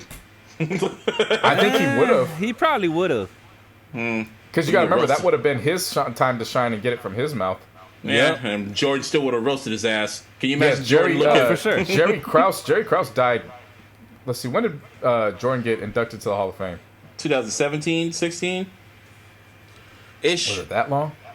Yeah, it's been that long. How long has the meme been around? Yeah, it's been around for a cool minute. Yeah, so Jerry Krause died after that in March 2017. Yeah, and Jordan let him have it too. Yeah. But yeah, man, this documentary, next week is the last week, man. That's just, this shit just flew on by. Yeah, so what I was saying was, so I went and listened to the official playlist that they compiled. On Tidal or another one? On Spotify. I listened to it on Spotify. Okay, because Tidal has another one, but it doesn't have all of it because Elliot Wilson just got all the hip hop tracks. Yeah, I think I think Spotify has the official one. Like they went through them. How I'm thinking it's gonna play out is episode 9 is gonna be fully moving forward with the Eastern Conference Finals. In when I say present time, I'm talking about the 1998 season because that's where it's all dictated. So it's going to be talking about the conference finals in present time, but then it's going to focus on the 97 season with a couple flashbacks. And they mentioned that Steve Kerr is going to have his moment in that episode. Yeah, Steve Kerr had like a great... Didn't he have like a moment in one of those games? Like he made like a game-winning shot or some shit? Well, no, they're going to focus on all his shots because he didn't just have one. He had a bunch of shots. He had a bunch of clutch shots. Yeah, I know that for a fact. Yeah, so that was shots. And that was what the director was saying too. He was saying the way we determined how we were going to focus on whose story was, it was just what happened at that time. So like Phil Jackson's story took place when he needed to have the team refocus because Scotty was out, Rodman was still kind of running loose. So that's why they did Phil's story at that time. And then Rodman's story occurred at that time because that's when he had to step up, and it was the bridge from the bad boy. Like all of it was it. Again, just great detail. Yeah. So Steve Kerr is going to have that focus on there. What I think is going to happen in the last episode is it's going to be the finals, and then it's going to kind of focus on MJ's family, and then it's going to focus on his legacy in present time because there's records from the new millennium that are on that playlist. Like what songs? Jumpman with Future and Drake. Yeah, okay. Numbers on the Board, Pusha T. Ugh. What else? Lupe Fiasco, Superstar. Shit. They got a song by YBN Cordae. They pulled a song by off of Acid Rap for Chance. So there's a few songs. Man. Wait, so I can understand Chance's because he's from Chicago. Exactly. I can understand why that. So I feel like they didn't get Kanye. Yeah, I feel like they're gonna have that's gonna be the tie-in is his legacy and the impact after the fact. Or because they talk about his Wizard career. Kind of. I think it's just more so the legacy because I think they said Kobe is in 2 episodes. I So he's believe only it. been in 5. So I would expect if episode he's in 10. that second one, it's going to be in the 10th one. Yeah, and pretty much talking to everyone that interviewed and shit Yeah. like that. Yeah, like a exactly. whole montage about who Jordan is. Right. But yeah, man, that documentary is damn. And the director did say by the end of episode 10, you're gonna look at Jerry Krause a little bit differently. Like you're not gonna look at him as like the hardcore stiffened villain anymore. So I thought that was interesting why he said that. So I'm very anxious to see why that is. Overall, though, like you said, round of applause, man. Just shit. Well, basketball heads. Greatness. Basketball heads, they're gonna be, they're pissed off. But for us wrestling heads, we got our last dance. They're the horns on that. We got the Undertaker. He has a 5-part docuseries called The Last Ride, where for the first time ever, he lets WWE cameras, documentary cameras, follow him during like his last hoorah, his last career. And he's giving them all access to him to being, he's not really the Undertaker, he is Mark Calloway. It's pretty much he's being himself. And for wrestling fans, we're just like, oh shit. Because we never seen Undertaker like that. He's always been so protective of his gimmick, you know what I mean? Right. So it's like, oh shit. Okay. And the first episode, because it's funny, because I was watching, because the first episode aired literally at the same time as The Last Dance. So when I woke up from my nap, the Undertaker documentary was just coming on. And I was like, oh shit, Last Dance is on. But I was like, let me watch a little bit of this. And then I ended up watching the whole hour. That shit was greatly shot, greatly edited. It was crazy seeing Undertaker being backstage, being normal. He was just being, because at the end of the day, he's still a human being, but, we're seeing him, like, kind of just catch up with the wrestlers, talking freely. It was like, wow. He's just one of the guys at the end of the day. The only thing that kind of was like, ugh, was seeing him sitting there, talking to the camera dude, and he's wearing a Texas Blue Lives Matter shirt.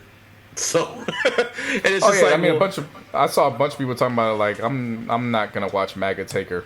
I was like, oh shit, all right. Yeah, okay, bro. Like you're like, yeah, you watching this shit? Fuck out of here. It's the fucking Undertaker. And Taker was just really beat up, and he was still wrestling. Like his body was literally breaking down, and he was still like, yeah, I can still go. And it's like from the wrestler, it's like, nigga, you need to chill. They talked about you remember when Brock broke the streak at WrestleMania and shit like that. They were saying he was concussed. He said he does not remember that match at all. At all. Like he said, the only thing he remembers is him waking up that morning and going to the stadium. He does not remember nothing else. They said he doesn't even remember finishing the match. He said as soon as he was done, he just collapsed backstage, and the trainer went over to him, and the trainer said, Taker just looked up at me, and he had a smile on his face, but it was that smile but nobody's there look. And he was like, oh, shit. So they took him to the hospital, and he literally had a concussion.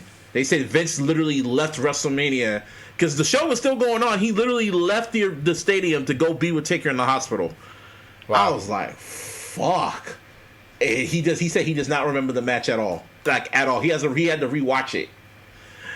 It's a lot of shit, man. For us wrestling, this was just part 1. So when The Last Dance ends, for us wrestling fan, it low-key continues for like a few more weeks. So it's like, if you're a wrestling fan, go on WWE Network and watch The Last Ride. The Last Ride, that's what it's called. Yeah, properly titled. Yeah, you feel me? Yeah. Also, round of applause. Well, yeah, air the horns, a round of applause, and congratulations to Becky Lynch, who just announced that she's going to be a mom. Becky Lynch and Seth Rollins about to be parents. Becky pretty much gave up her women's championship, and she's going to be gone for like 9 months or whatever, and be a mama. So congratulations to them. Good for them. Yeah, I know, right? Let's see what else. NFL schedule got released for the time being. Whatever. Shit, I don't know about you, but you had me all hyped up for fucking Thanksgiving, and then I mean, it's the holidays. Oh, it's even better for me. It's way better. Ain't no question if the season stays on pace and on schedule. Yeah, that trip to Dallas is very easy to make now. Like we were all talking about it. Like, oh yeah, no Thanksgiving involved. Cool, we out there. And because it'll be right after we air our last episode of the year. So there's no rush to there's none of that rush to get back or anything. None of that. Like, yeah, that's a perfect time. Depending on how this Rona is, shit. They're still gonna have an NFL season. That's the thing. I just realized they're still gonna have it either way. Yeah, I made a joke about it because in the NBA they just had a meeting, a Zoom meeting with pretty much all the marquee players. So LeBron, with Chris Paul being the VP of the Players Association, Kawhi, and like all the big names, and they were all saying like, I mean, if we can find a way to do it, let's get it done. So Adam Silver was like, okay, well, this is the situation. We're talking campuses. Vegas or Orlando, basically, is where we're going to be located at. Your families can't come. You guys, it's going to be like, basketball training camp for 2 months. That's what it's going to be. And, we'll go from there. But all the marquee players were like, nah, we're with it.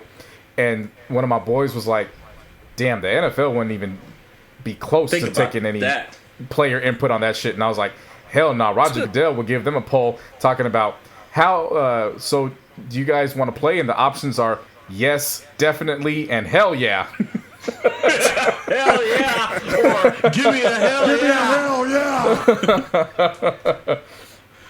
Yes, that was funny. Yeah. Yeah, so we're gonna see. I mean, we're gonna see how it all plays out. Like the way it's sounding, the NBA is gonna they're gonna make a decision on the campuses. He said in a few weeks. They said Adam Silver is gonna think about it in like a few weeks to see how they're gonna go about it. But yeah, I think he's gonna take I think he's gonna take it all the way to the end of May, just to weigh every single option out. I'm saying right now, man, WWE low key laid the blueprint on how to do this shit. Like, cause they're still doing shows, and as far as we know, none of the wrestlers have any fucking, by the grace of God, let's hope nothing happened. They haven't got the virus. They test them and they make sure they're quarantined and away from each other until the show happens. Because they go straight to their hotel rooms or their houses and go straight to the fucking facility, to training for the performance center. So WWE low key, in a way, Vince McMahon, they literally laid the blueprint on how to get these sports going. It's possible. So, hey man, if the MLB's they said they'll think about come back in August or some shit. MLB, like Major League Baseball, soccer I think it's might good come for them. back. I mean, a condensed season for baseball, that means the games are going to count. Mm-hmm. Shit. So that would be good for them. They said soccer might come back sooner. Yeah. Overseas and shit. I mean, sports might come back. We just can't be there. We watch it on TV. We just can't be there. With that. I'm just put a soundboard there and play defense in the crowd. I'm cool with it. I just want to hear the players talking shit to each other, because that's going to happen. They won't allow it though. The more I was thinking about it, they won't allow it. They'll definitely put a soundboard in to give that, because the players are gonna be talking freely because ain't nobody in the crowd. I think they realize that ahead of time, because Adam Silver he's not stupid. Yeah. So as much as we all want to see it, I don't think that probably would take wouldn't place. happen. Yeah. I wonder how the reporters are going to get. I bet you they're going to have no reporters out there talking to the players. Zoom meetings. Zoom. Shit. Put headsets on and shit. No, I'm serious, because if you think about it, think about the post games when they put the headset on, they talk to the inside the NBA crew. Yep. Oh, okay. I see what you're saying. Yeah, so I wonder if they're going to let them back on the set. I mean, everything's low key slowly opening up for the wrong reasons. But yeah, I mean Georgia basically said fuck it. Like Georgia just said at the end of the month everything gonna be open. The clubs will be open. I'm like, yeah, tripping, stupid, Walking dumb, Dead, huh? Wow. The guy said, wow. That's a nervous laughter, because it's just shit. Stay your ass. Like, and the thing is, black folks will go out. I was thinking about Atlanta. And not the TV show. Can you imagine the fucking material that Donald Glover has for this pandemic in Atlanta? Yeah. Shit. Ah, man. Speaking of shows, we might as well just go there right now. Let's talk about what triggered you, JC. Insecure. Come on. Oh boy. Hit me, button. And I've been waiting, baby. Season 4, episode 5. The block party took place. Situations like this, I usually call you and vent. Nah, you called me in the morning and vented to me. Yeah, man. It was. I don't know if I think I mentioned it on here. I got added to an insecure Facebook group. Oh wow, moving on now. And I moved up the ranks really quickly. I think by the 3rd episode this season, I went from a new member to rising star. Like, you know how they put the little icons next to you in the group? Yeah, I be getting my shit off. I be playing that motherfucker like it's Monday quarterback. Like, that's my sports. That's my sports. I watch that on Sunday, and I do Monday quarterbacks. I be pissing off all the women in there. It'd be funny as hell. Yeah, man, this Issa versus Molly shit, man, is just... I'm gonna steal it from you. I just wow. God damn. I mean, we saw it coming. It's been building since No. the I'm not season. talking about the fight itself. I'm talking about the reactions. Oh yeah, women really showed themselves. It's funny. Me and my aunt watch it. Like, we literally have like a recap every Monday, just talking about this episode and shit. So my aunt didn't watch this week's episode, so I was like, let me rewatch it with her. So I was rewatching it with her, and then I was catching a few shit I didn't see the first time. I'm like, yo, Molly really was hating on Issa. Like, during the fucking block party, she was low-key hating on her. Yeah. I was like, oh, wow, I caught that. And then when it all happened, thank God my aunt has common sense. She was Team Issa. I'm like, okay, she got common sense. Thank you. Because the shit I was seeing from women, ugh. The wild thing is, I wasn't even necessarily Team Issa on this. I was like, common sense. Molly's just dead-ass wrong. It was common sense. Again, talking about attention to detail, I definitely enjoyed the fact that the opening scene to start the season was what we saw play out in the opening season, and come to find out, she wasn't talking to Corona. She was talking to Nathan. Yeah. And it was like, oh, very nice tie-in. Mm-hmm. So he's back on the picture, which then leads you to believe, oh, she found a way to get a Live Nation act. All right, let's see how it goes. And then, the funniness ensues. Yeah. The chick that's doing that slam poetry on there, and she's like, nah, get her off the stage. You ain't got no time for that oppression shit. That's a no on the Badu. That's a no on the Badu. Yeah. That's what they said. No. Oh, shit. But yeah, just, even how it opens up when Molly and Andrew are getting ready, and she's like, I don't even really want to go. And he's like, why? Like, it's a block party. Like, what's the big deal? And that's just the aspect that all men were looking at through this lens. It was just, what's the big deal? We have common sense, JC. I keep telling you, because we are men. Round of applause, Kelly. Kelly is out here putting up 25, 9, and 7 off the bench. That's very specific, JC. While Amanda Seals' Tiffany character is just... She's just giving me nothing to work with. She's just there. I get it. She's been there. I get it from this angle, and I'm glad I get it, because I would have never caught it without women bringing it up. They said, oh, she's clearly suffering from postpartum disorder. So I was like, oh, okay. Well, cool. I'll give her a 3-point average, but she ain't doing shit after that. Like, she's just there. Like, she could definitely be better in delivering that role. Like, as far as I'm concerned. I saw the people be very confused with Amal when he has the interaction with Tiffany. Because when she has wait, do you like dick or ass? And he's like, I'm versatile. They're like, oh, wait, he's bisexual. And then, the LGBTQ community came out was like, no. Versatile means that he could go either way in the bedroom. It doesn't matter to him. And so it was like, and then seeing that interaction between the LGBTQ community and women who they deem straight women, they're just like, that shit was funny in itself, because it's like, y'all fighting amongst yourselves. You can't blame straight men for this. This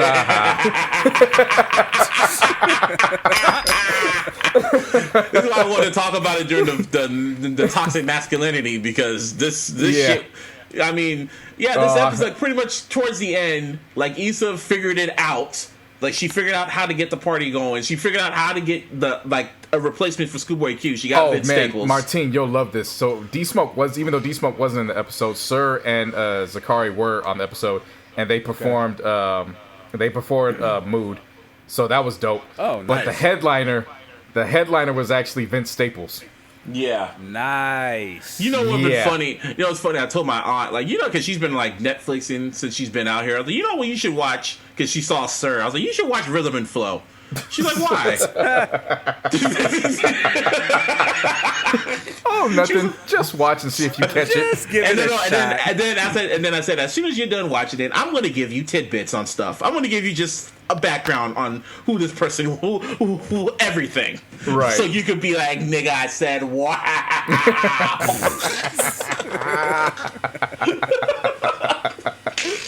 Yeah, Yeah. nah, that's perfect. Shit. Yeah. So yeah, Martine, the block party happens. You know the usual things. With even if you haven't thrown an event to that magnitude, you know how it goes. You throw a little something together. There's some cons that usually take place first, but then you start seeing the pros overtake. Right. You have a good time. It's Yeah. the same deal. She had some stuff thrown at her. Molly and her were at least cordial to start. They were still kind of standoffish. To Busby's credit, what he was saying, Molly was just hating all throughout this until She her really boyfriend was. Andrew was like, "Yo, but I mean, look at this. Like, everybody's having fun. It's a good time. Like, it's And she really was going just good." like, yeah, And then she- that's when she switched up her yeah. mood. And then they started the DJ or the MC of the night, so the one that was hosting. He got the crowd hyped before Vince came on, and they threw on "Wobble" by VIC. And so, which that's a great song to throw on. Everybody parties to that song. I ain't never seen nobody be bad about that song. Yeah, everyone was dancing and shit. Molly and Issa were dancing. And Molly, getting along and great. Issa, they made up like on the dance floor. Like they were dancing. They were cool. So Vince Staples Gave each came other out. high five. Dance. Like it was a good time. Yeah, Vince Staples came out, performed. Everyone was having a great time. So then after that, And then this is what Molly, happened. Busby, I yeah. think you'll catch this. Somebody made a great analogy. They were like, this was Insecure's Red Wedding. For the reaction, the fans' Yeah. reaction. Yeah, Yeah. okay, I get you. Yeah. That's a good analogy. That pretty much was a great analogy. Yeah. Because as they're ending, so Andrew is Nathan's roommate, the one that ghosted Issa, and so Andrew works for Live Nation, and so when we talked last time, it was like Issa asked Molly to reach out to see if she could get a replacement, and she was like, "No, I don't want to mess up my friendship." And she said it in a I really wanna mess up fucked my up way too. Yeah, And she said it in a really So- fucked up way. So I was like, all So right. Nathan, after ghosting Issa, he Hits her up on Instagram. Yeah, and so they talk. No, and Issa so he's- hits her up. Issa hits her up. And so they they talk, and he's still trying to get in her good graces. So he's like, what can I do to help the block party? So of course at that point she puts two and two together. Oh, can you holler at Andrew for me and see if we can find somebody to replace? Like my headliner jumped out.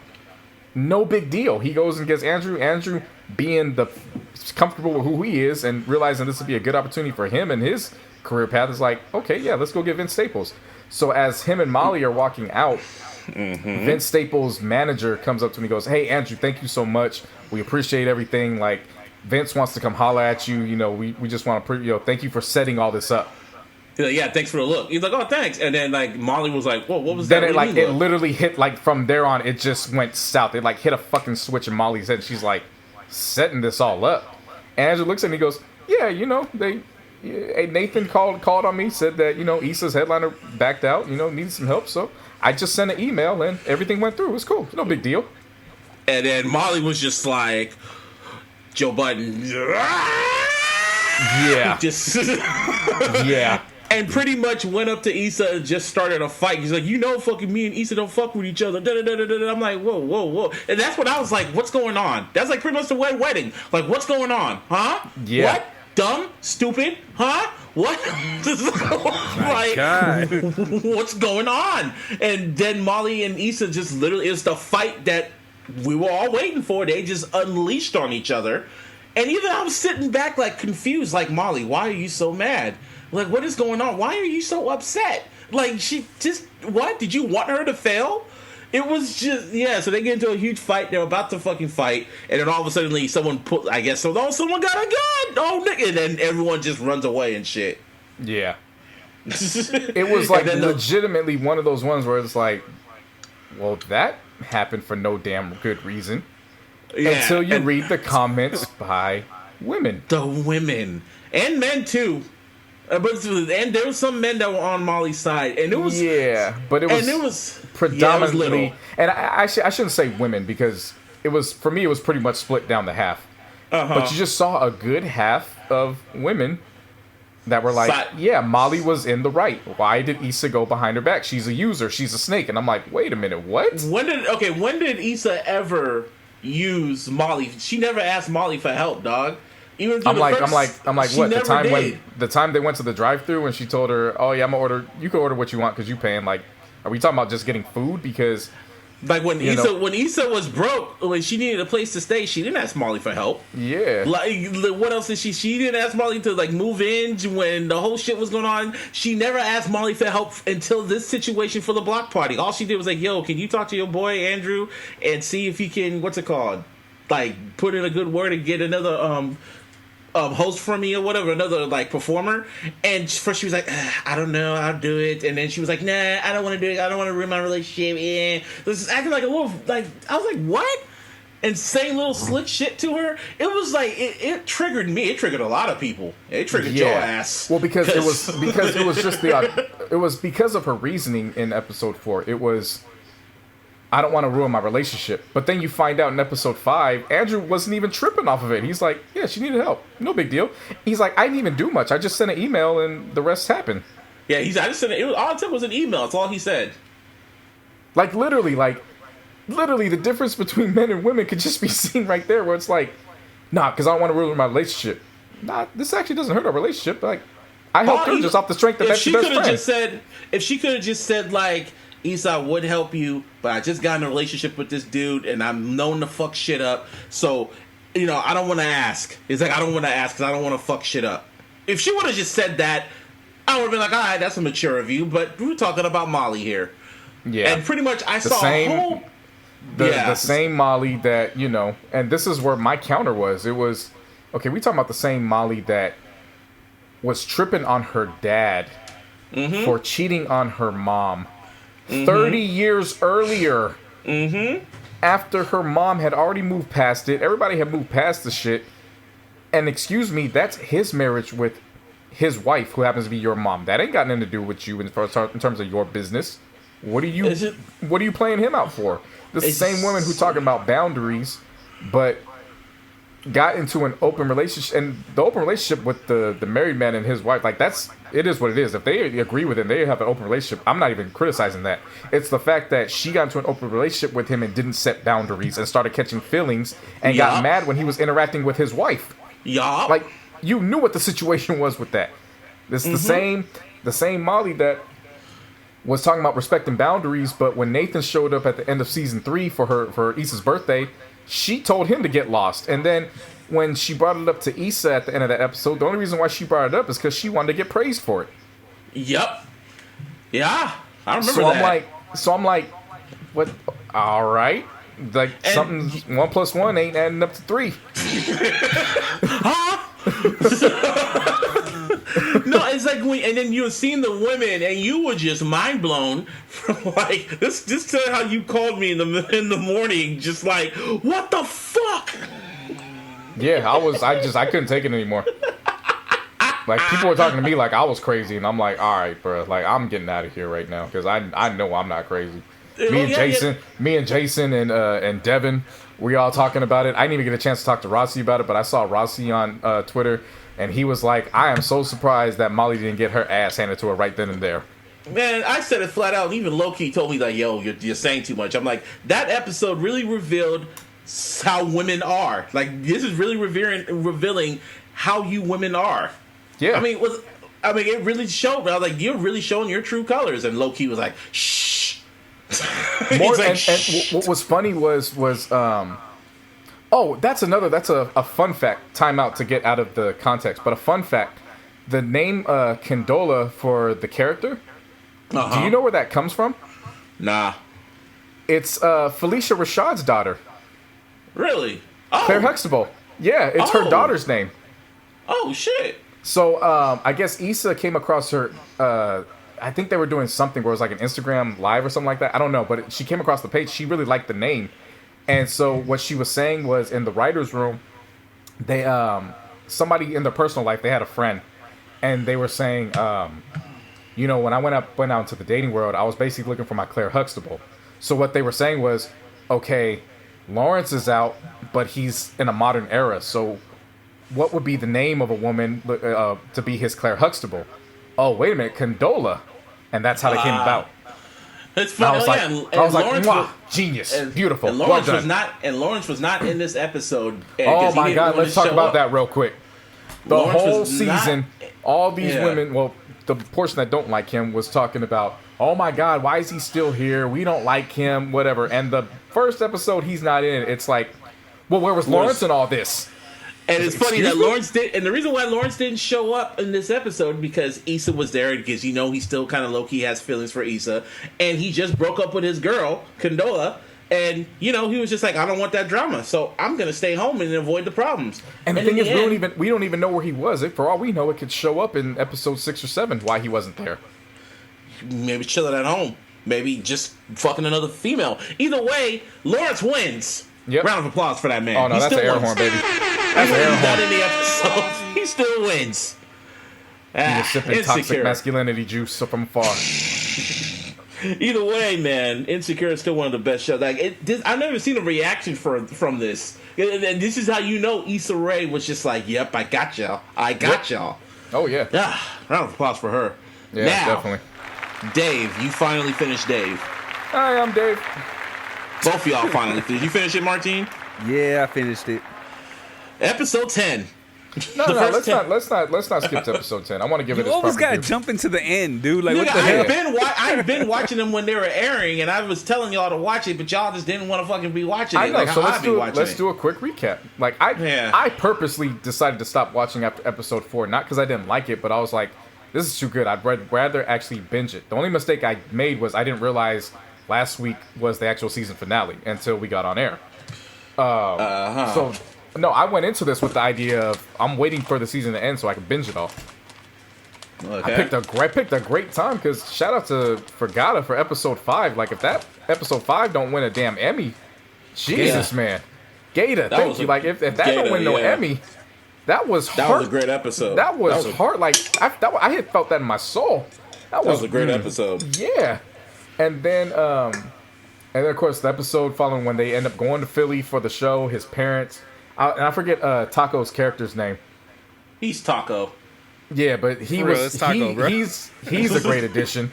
When he took Trippie Red's nephew to the damn market, and he ends up buying that damn funny. tree shirt, the wood stump shirt. The wooden shirt. That was hilarious. His name's Els. Els, yes. Yeah. But yeah, and then when it turns really dark and Dickie starts suffocating his childhood memories, like, that shit was funny. it was like, oh my God, so what's going on? And then he puts on a fire ass performance. That was great. Yeah, see, and that's why I like this and I like Atlanta, because yes, they're shows about rappers, but it's not necessarily the focus isn't. It's not like one of those pre-programmed shows where it's like, okay, after end of every episode, we're gonna have a performance, we're gonna have a great laugh. No, it's you're only gonna see the glimpse. So the focus isn't on his actual performance; it's the preparing those final moments before hitting the stage. Yeah, we're just gonna let it run in slow motion for you, just a little snippet, and then we're gonna end. Like I love shit like that. Yeah, because that's not what the point is. It's about everything behind the scenes. It's the journey. Exactly. Yeah. So is that I like the secret relationship between Els and then Al's friend. Oh yeah, the Asian chick. Yeah, I don't know her name like at all, bro. Yeah. I like that. She's that great. Was a good episode. Yeah. She's great. Yeah. Benny Blanco, bruh. That was great. I like Benny Blanco's cameo in that episode. It was awesome. Yeah, he almost like a recurring character. I hope he comes back for season 2. He's damn near like I was like this. I didn't even know that was really Benny Blanco till I did my Googles, and I was like, oh, that really is him. Okay. Yeah. And I like the fact. Yeah, he doesn't look like a music producer at all. Right. I like the fact that it was him. It was Justin Bieber, and it was Kourtney Kardashian, and they were kind of all playing like the over sensationalized versions of themselves. So like, I like shit like that. They can play in on the joke. Another reason why I don't know why Justin Bieber was doing the fucking antics he was doing around his album, because you just be yourself. You don't have to try hard. You're Justin Bieber. I mean, Scooter Braun, like I said, Scooter Braun and Kevin Hart executive produced the show, so it's like that's why they got all these stars in it. No, that's not my issue. Oh, The yeah, issue I yeah. had I with mean, Justin I'm just saying in general. Yeah, no, you're Justin Bieber. You don't have to try. Just let it flow. Doing all them fucking EPs for your album for yeah. what? And then it got That to was then it got to dumb. episode 9 when they go to the wedding. I was really Yeah. caught off guard that they broke up I because wasn't caught off guard. It started off so well, like that scene where they're still getting ready, but he's recording, and that I didn't know that was gonna have a haunting result at the end when he's driving away and it's playing. Yeah. I knew where it was going. I knew where it was going. As soon as I saw that, I was like, oh, I know what's about to happen. And then when they got to that fight, the sad part about it was Lil Dicky was right. He was really right about everything he said about the relationship. And it was funny because in episode 10, like when he kind of texts her, he was like, oh, I miss you. And she just gives a thumbs up. Yeah. After telling him she changed the Hulu password. Yeah. Great Well, marketing on that too. Yeah, of course. Now, episode 10. I really wanted y'all to watch episode 10 because I had to stop it a few times because I was like, what the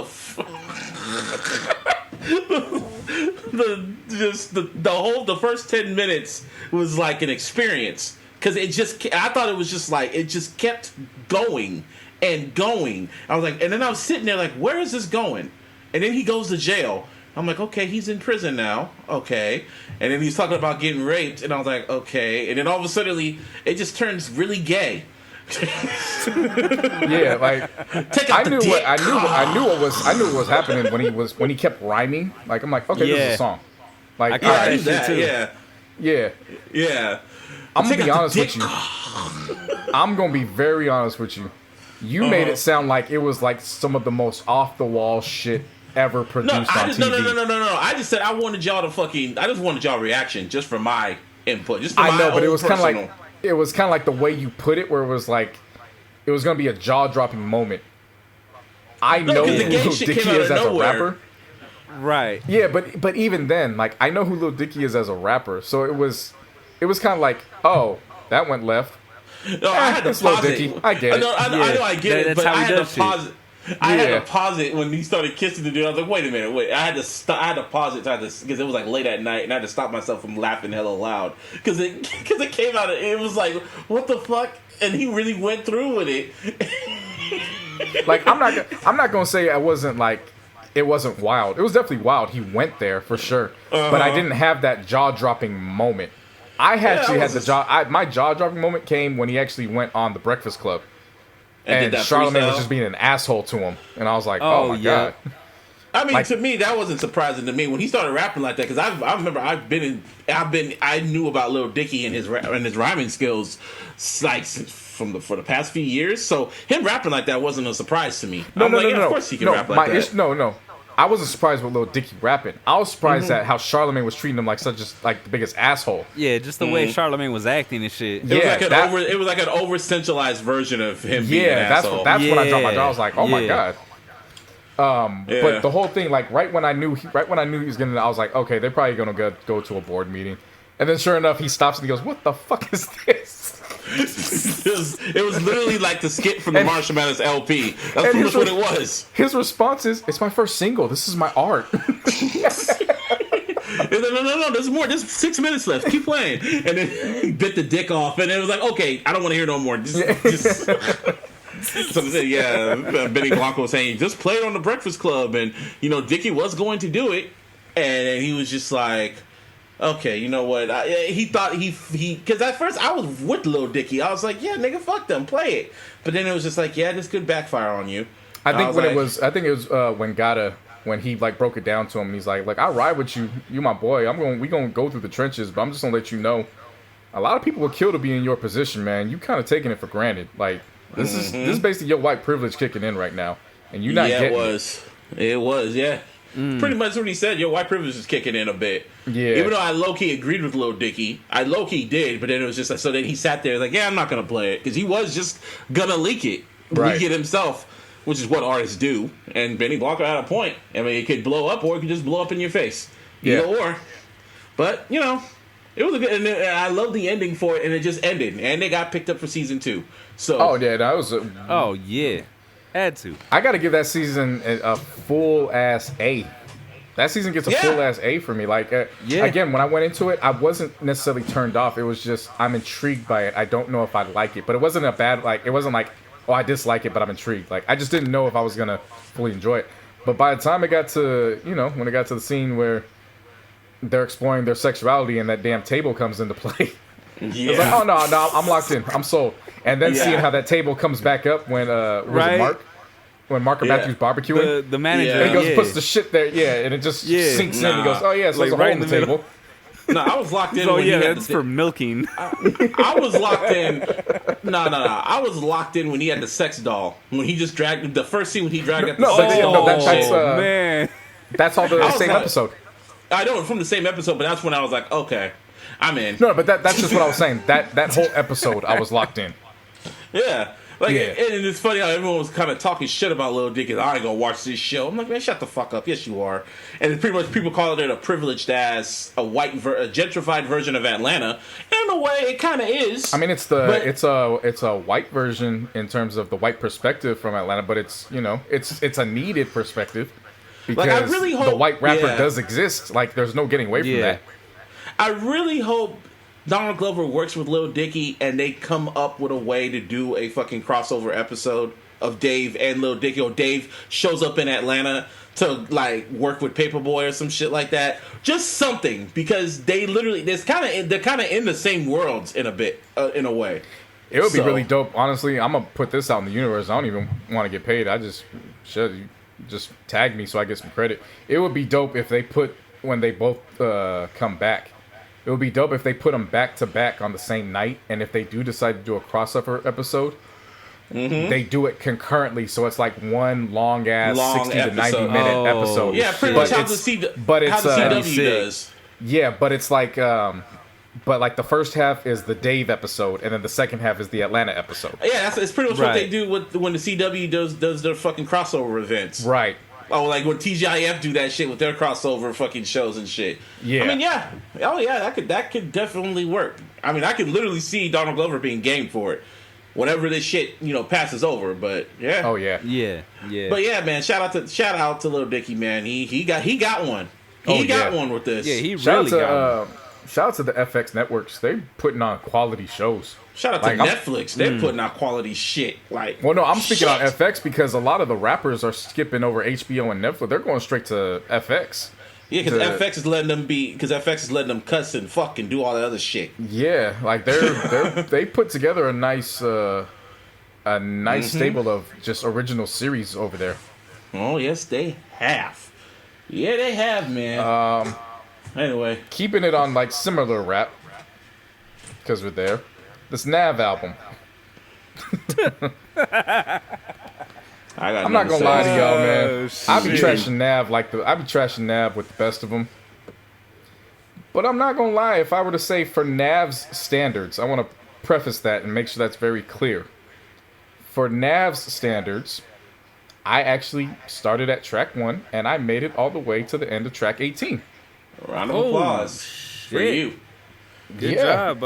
I got to 3. I got to 1.5. And turned I will say this. Fuck off. I will say this. Even if you guys were to skip, you guys would have found some joints on there. There's actually some. The features were giving him their solo album worthy verses. That's what surprised me the most. Like the verse that Future gave on My Business, I would have expected that to be on the upcoming album. I didn't expect that to hear that for Nav, so I was impressed with that.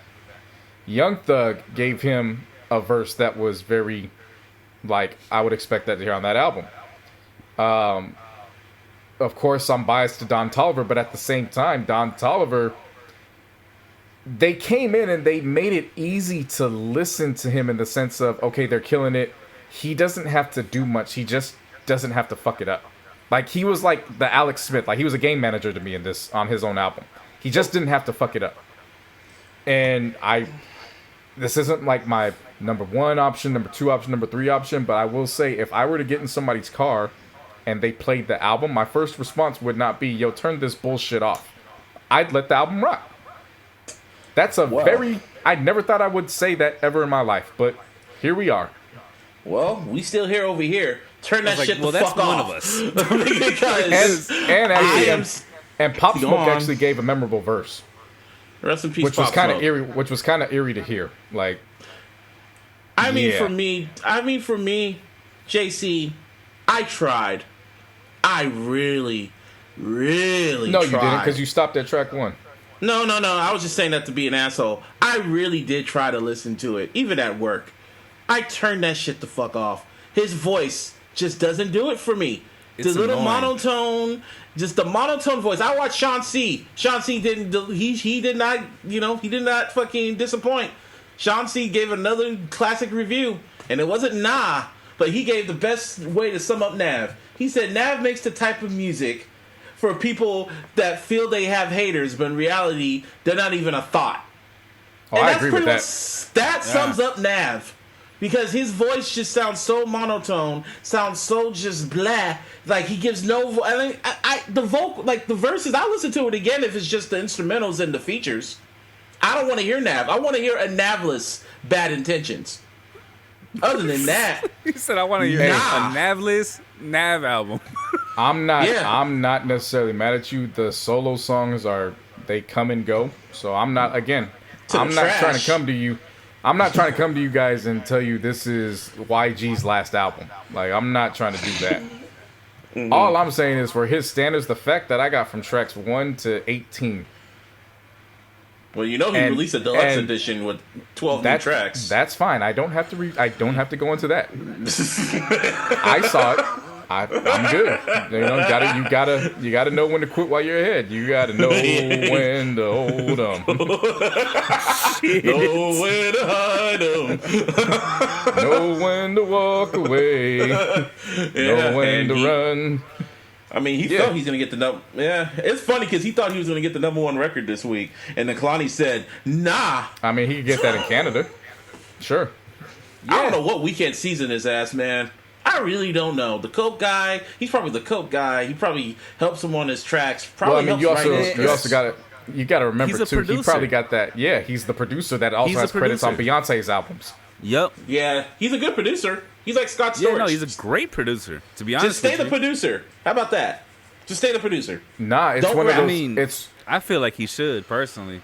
it's one of those things where I could put 2 and 2 together. And when I say this, I'm not putting him on the same level, so please do not react to that. Uh-huh. That's not what I'm saying. Oh, What I am shit. saying Here is we go. it's in the similar fashion of Kanye, where it's like, if you want to sign Kanye, you're going to have to take him as a rapper, even though he's not polished as a rapper right now. And I'm not saying Nav will I know ever what you be meant. on the same level as Kanye ever in his life. But what I'm saying is that he's such a talented producer.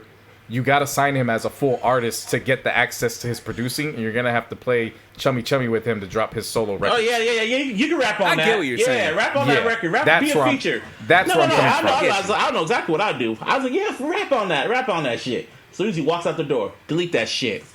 Because real. Just like Because on remember that at the- Astro. What was that song on Astro World that he was featured on? What was Whichever the song one called? where they started, they started It was- queuing out the vocals. Oh yeah, his vocals were extremely low, and it's like, oh yeah, Yeah. we remastered it. I'm like, nah, this is good. Leave it there, just like Chris Yeah. Brown. Just leave it right there. Leave Yeah, it but there. that's where I'm coming from. Because remember, there was a time where Dame was looking at the situation like, all right, even if he drops his solo album and these rhymes aren't the best, we could just throw Cameron on everything. Yeah, and I know. We still get I know. his beats. You know what I'm saying? I think it's that. Yeah, That's all. That's I get you, but I I, get you. tried. I really But did not, try. I mean, JC. he's just not for me, like at all. He's not. He's for. He's shit. he's definitely not for me either. But I He's will for say hype I was beast. I was Even able to for get hype I was able to beast. get through. That's all I'm Even for, saying. I know, I get you. Even for hype beat standards, like, nah, they listen to fucking, what's his name? Party, like, not Party, Playboy Cardi. Not now. Speaking of Playboy Cardi, Pain 1993 is like number 7 on the charts. Did you know that? Yeah, I know, because I'm telling you, because the fans really wanted that record. They really wanted that record from Drake. And Drake was like, all right. And his fans made sure it went number 7. So congratulations to hearing some gibberish bullshit. That's why I don't listen to Billboard numbers, man. Exactly, because they don't mean shit. Like I said, 6ix9ine is gonna have the #1 record. I hope after I say Yeah. this, fucking he goes number. I hope Adele drops a track out of nowhere and that goes #1. So The only time I Adele, go off of, the only time I think I have to reiterate this because people keep bringing this up to me too. They're like, "Well, you're one of those Billboard number guys." I'm like, "No, I'm actually not." The only reason why I bring up Billboard is because we need to see who deserves a seat at which table. I'm not looking at Billboard to be the end all be all. Billboard's probably like my last resort. But you know, if we talking Michael versus Prince works because they're on a similar, you know, caliber. They have the music. They have the music that matches the charts. Exactly. It matches the talent matches the fucking charts. Sure. Yeah, so we could talk about hits and music because they're both equal. So it's like, and we don't have an artist now. I think back then, I felt like M kind of matched it back then. But now we don't have an artist that literally has the music that matches the charts. Right. So yeah, I mean, Kanye West literally dropped Gibberish, the fucking Lift Yourself shit, and that shit charted. So it was literally gibberish. Whoop-diddy scoop. And that shit was like number 20 something or 100 something, whatever. It still charted. Remember you put that song out with T.I.? Oh God. My God. I mean, T.I., that's T.I.'s fault for even saying yes. He could have just walked away, but seriously. Nah. How that whole shit happened. Like, nah, we gotta put this on a record. And T.I. was just like, shh. Okay. Even in the behind the scenes shit, you see T.I. sitting there like, damn. I still got that as a meme. I was actually gonna ask you because M was involved. Did you listen to Lil Wayne's last episode of Young Money Radio? I've been meaning to fucking listen to it. I only saw the clips of it when he said that they have to Google their lyrics just to see if they said it again. Yeah. That shit was funny. I actually tuned in. It's actually pretty damn good. It was a good episode, the one where he called Eminem. I know. It's funny how M is actually sounding in these. And he's on an interview. First it was fucking Crooked Eye. Then it was Mike Tyson. Now Lil Wayne. He's sounding more human and actually like comfortable. Speaking of both of them, shouts out to Crooked Eye and Joel Ortiz. They're doing a Slaughterhouse spinoff with a dual album between them. It's dropping at the end of the month. Saw that. I don't know about you guys, but I had to tell Larissa a few weeks ago. I am not ashamed in saying that Mike Tyson terrifies me. And I've always been terrified of Mike Tyson. And I told her straight up, like, if I had to choose between sharing a condo with Satan himself or taking a punch from Mike Tyson, the devil and I are going to be roommates. I'm not taking a punch from Mike Tyson ever in my life. Even when he's 54 years old. I saw that video. And the video has surfaced. He's getting in shape for charity. Bro. Nah, bro, I'm not getting, like, fuck them kids. I'm not getting in the ring with Mike Tyson. Like, no charity. Nah. Yeah, he did beat Wack 100's ass. He beat his ass. It was probably one punch, too. With one punch. It was probably one punch. And that's why he had to take medicine. You know. I'm not even taking money to get in the ring with Mike Tyson. Are you kidding me? No. And I can tell you where Mike Tyson hit him because it would be in a way you couldn't even describe. Most people be like, yeah, he hit him in the head, he hit him in the chest. Nah, he hit him in his sternum. Just because Mike Tyson is that kind of cerebral assassin, he gonna hit you somewhere that you in a body you don't even bring up on a regular basis. Nah, he gonna hit you in the sternum and he gonna make you lose your shit and just shit all over the place on the ground for no reason. And he had to take medicine. Remember, he had to take surgery, like what's it called? Medicine people take after surgery and shit. Oh yeah, probably because he hit him in the sternum. He got a weak ass stomach and started shitting on himself. Mm-hmm. Yeah, and then this all sounds legit. Yeah, he beat when he beat his ass. He had one hit a quarter. Nah, I'm not getting in no damn ring with no damn Mike Tyson ever in my life. Yeah, that's not happening. Nah, I don't care how old he is. I don't. You know what I mean? Like none of that shit matters to me at all. I'm just not doing it. Think about this for a second, too. Mike Tyson went on stage and said, I want to eat his children, all praise to be Allah. And then at another point, he said, I'm going to fuck you till you love me, which is some very homosexual talk. And not one time did anybody tell that man, pause, you're gay. No. The first response was, yo, he means that shit. You better watch what you say because he means that. Like, that's Mike Tyson. Chill out. That's how we won't even tell that man pause. That's how afraid we are as a community of Mike Tyson. I hate to say it because I love who Mike Tyson is and what he represents as an athlete. Like I admire what he did in the ring. So it's not just all based off of oh my god he's terrified. I admire him and what he's done. Yeah. I wonder who would win in a fight between prime Mike Tyson and Brock Lesnar.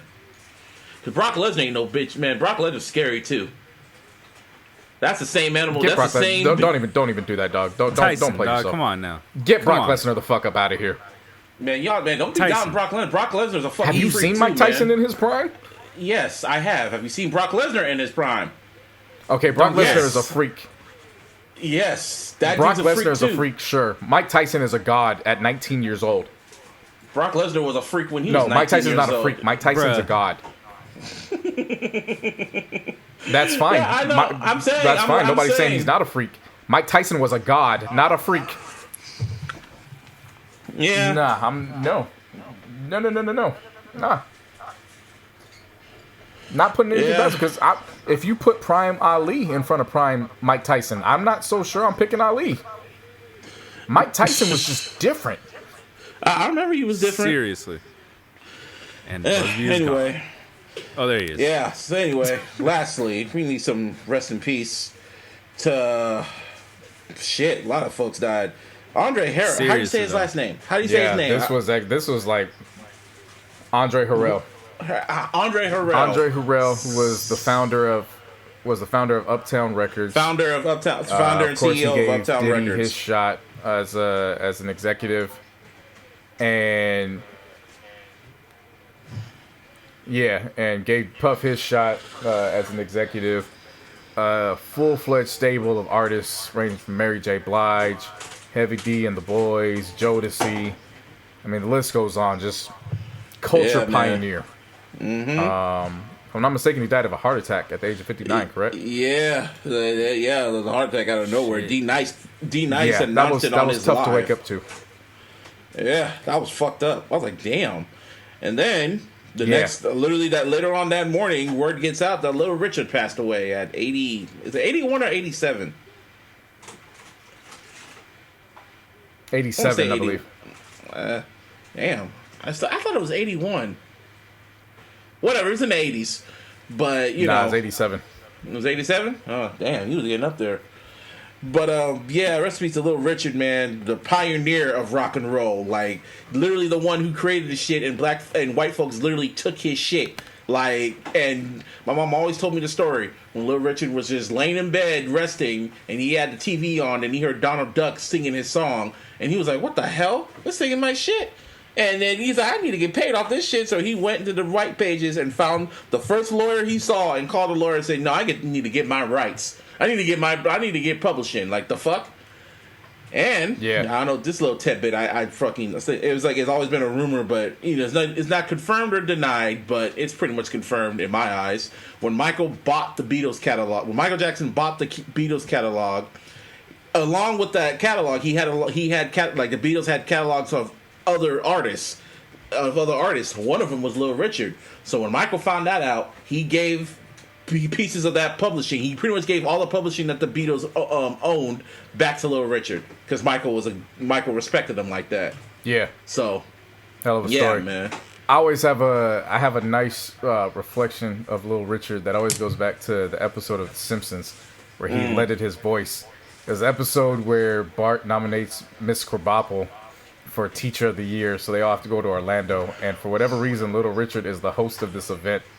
So he gets up and he starts talking, and then Homer in the crowd just waves up a lighter and yells out, "Purple Rain!" And then Little Richard yells back at him, "Shut up!" And then Homer sits back down and looks at Marge laughing, and he goes, "Michael Jackson just yelled at me."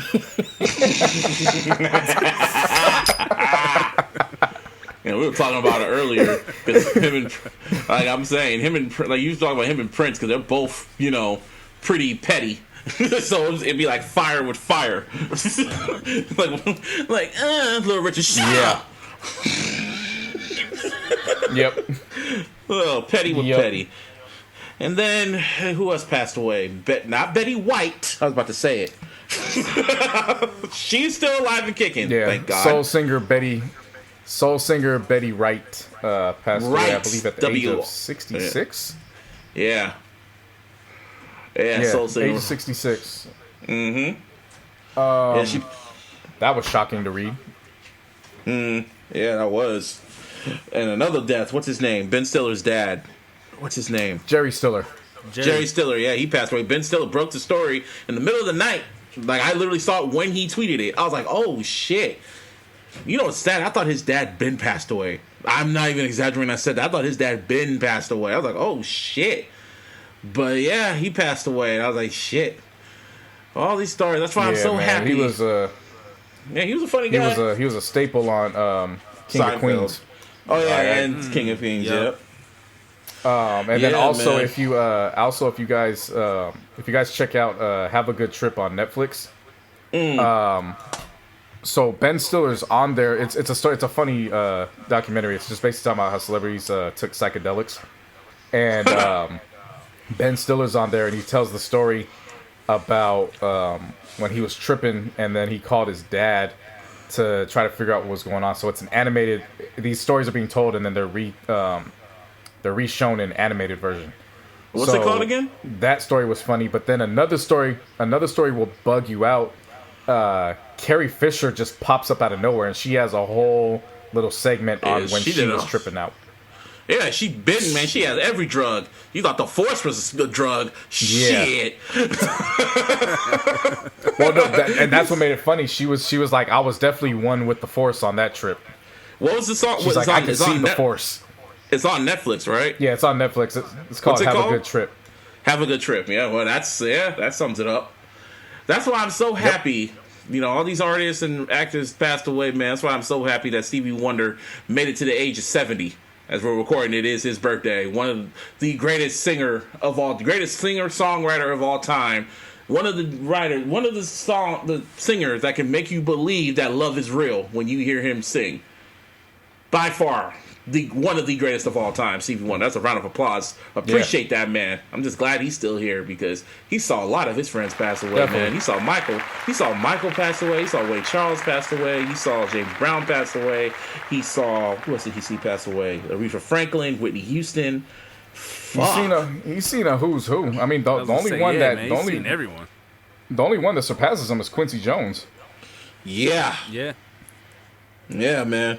Yeah, he saw them pass away. I didn't notice I said that he saw them. I was just going to say that. You're saying he saw, but did he really? I mean, he said that at Michael's funeral. Yeah. I remember he said that on Michael's funeral, he was all going like, this is a day I did not see coming. And I was like, well, you probably didn't.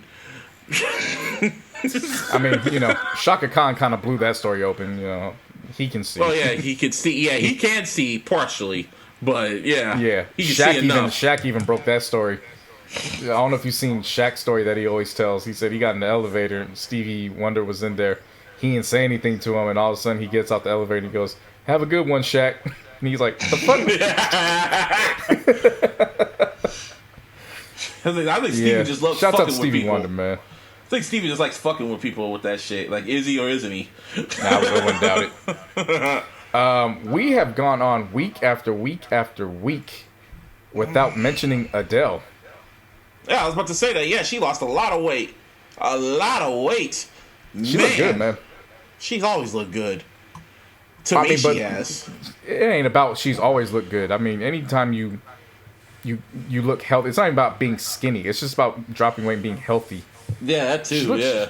She made a good transformation. She looks really good. But that album better be good. I can tell you that because the skinny Adele's album is. I'm expecting it to be good because again we've kept forgetting to bring her up. It's going to be good. She's been paying restitution to her ex-husband. He won a big, what was it, $3 million? Something like that. She's about, I think, 30 million. I think 30 million or some shit like that. Did you ever see the pictures of Adele when like she looks like dumbass angry? Yeah, she gets out the car and she's cussing out a storm. Yeah. That was after the ruling that she had to owe him money. Uh-huh. Oh, wow. Yeah. Owe him money and she was cussing him out and everything. Yeah. So, yeah, she lost hella weight, and she was looking like a damn skinny as hell. I was like, damn, she lost hella weight. Mm-hmm. Dude, even Adele was even in the fucking Erykah Badu and Jill Scott VERZUZ. Like, she was commenting. I was like, oh, damn, Adele in there. So, yeah, she lost and then, speaking of that, I forgot to mention with that VERZUZ, so I remember it getting up to, like, 726,000 views. But Timbaland and Swiss had came out and said that it made over 1 billion impressions. Yeah, because people kept logging in and logging out, probably. Well, no. It's not that. It's that the videos and the screenshots that were captured that were then shared over different platforms. And then the video being uploaded over to YouTube, like it made over 1 billion different impressions. Not that it reached 1 billion people, but several people could see the content on different platforms at any given time. Like, it all counts up, it adds up. Yeah. Yeah, I know. That would make me wonder what fucking 6ix9ine's numbers are. I have a feeling them numbers are fake. I was gonna say that shit, bro. That's one thing I forgot to mention. Yeah. I really felt when I saw those 2 million people, I was sitting there thinking to myself, that's not real. Like, something tells me, because the machine is backing this, the machine's backing him. Right. The machine is backing him. I have a feeling they rigged that shit so it can go up to 2 million like viewers, people watching the shit live. So, that's my take on that. Yeah, I don't doubt it.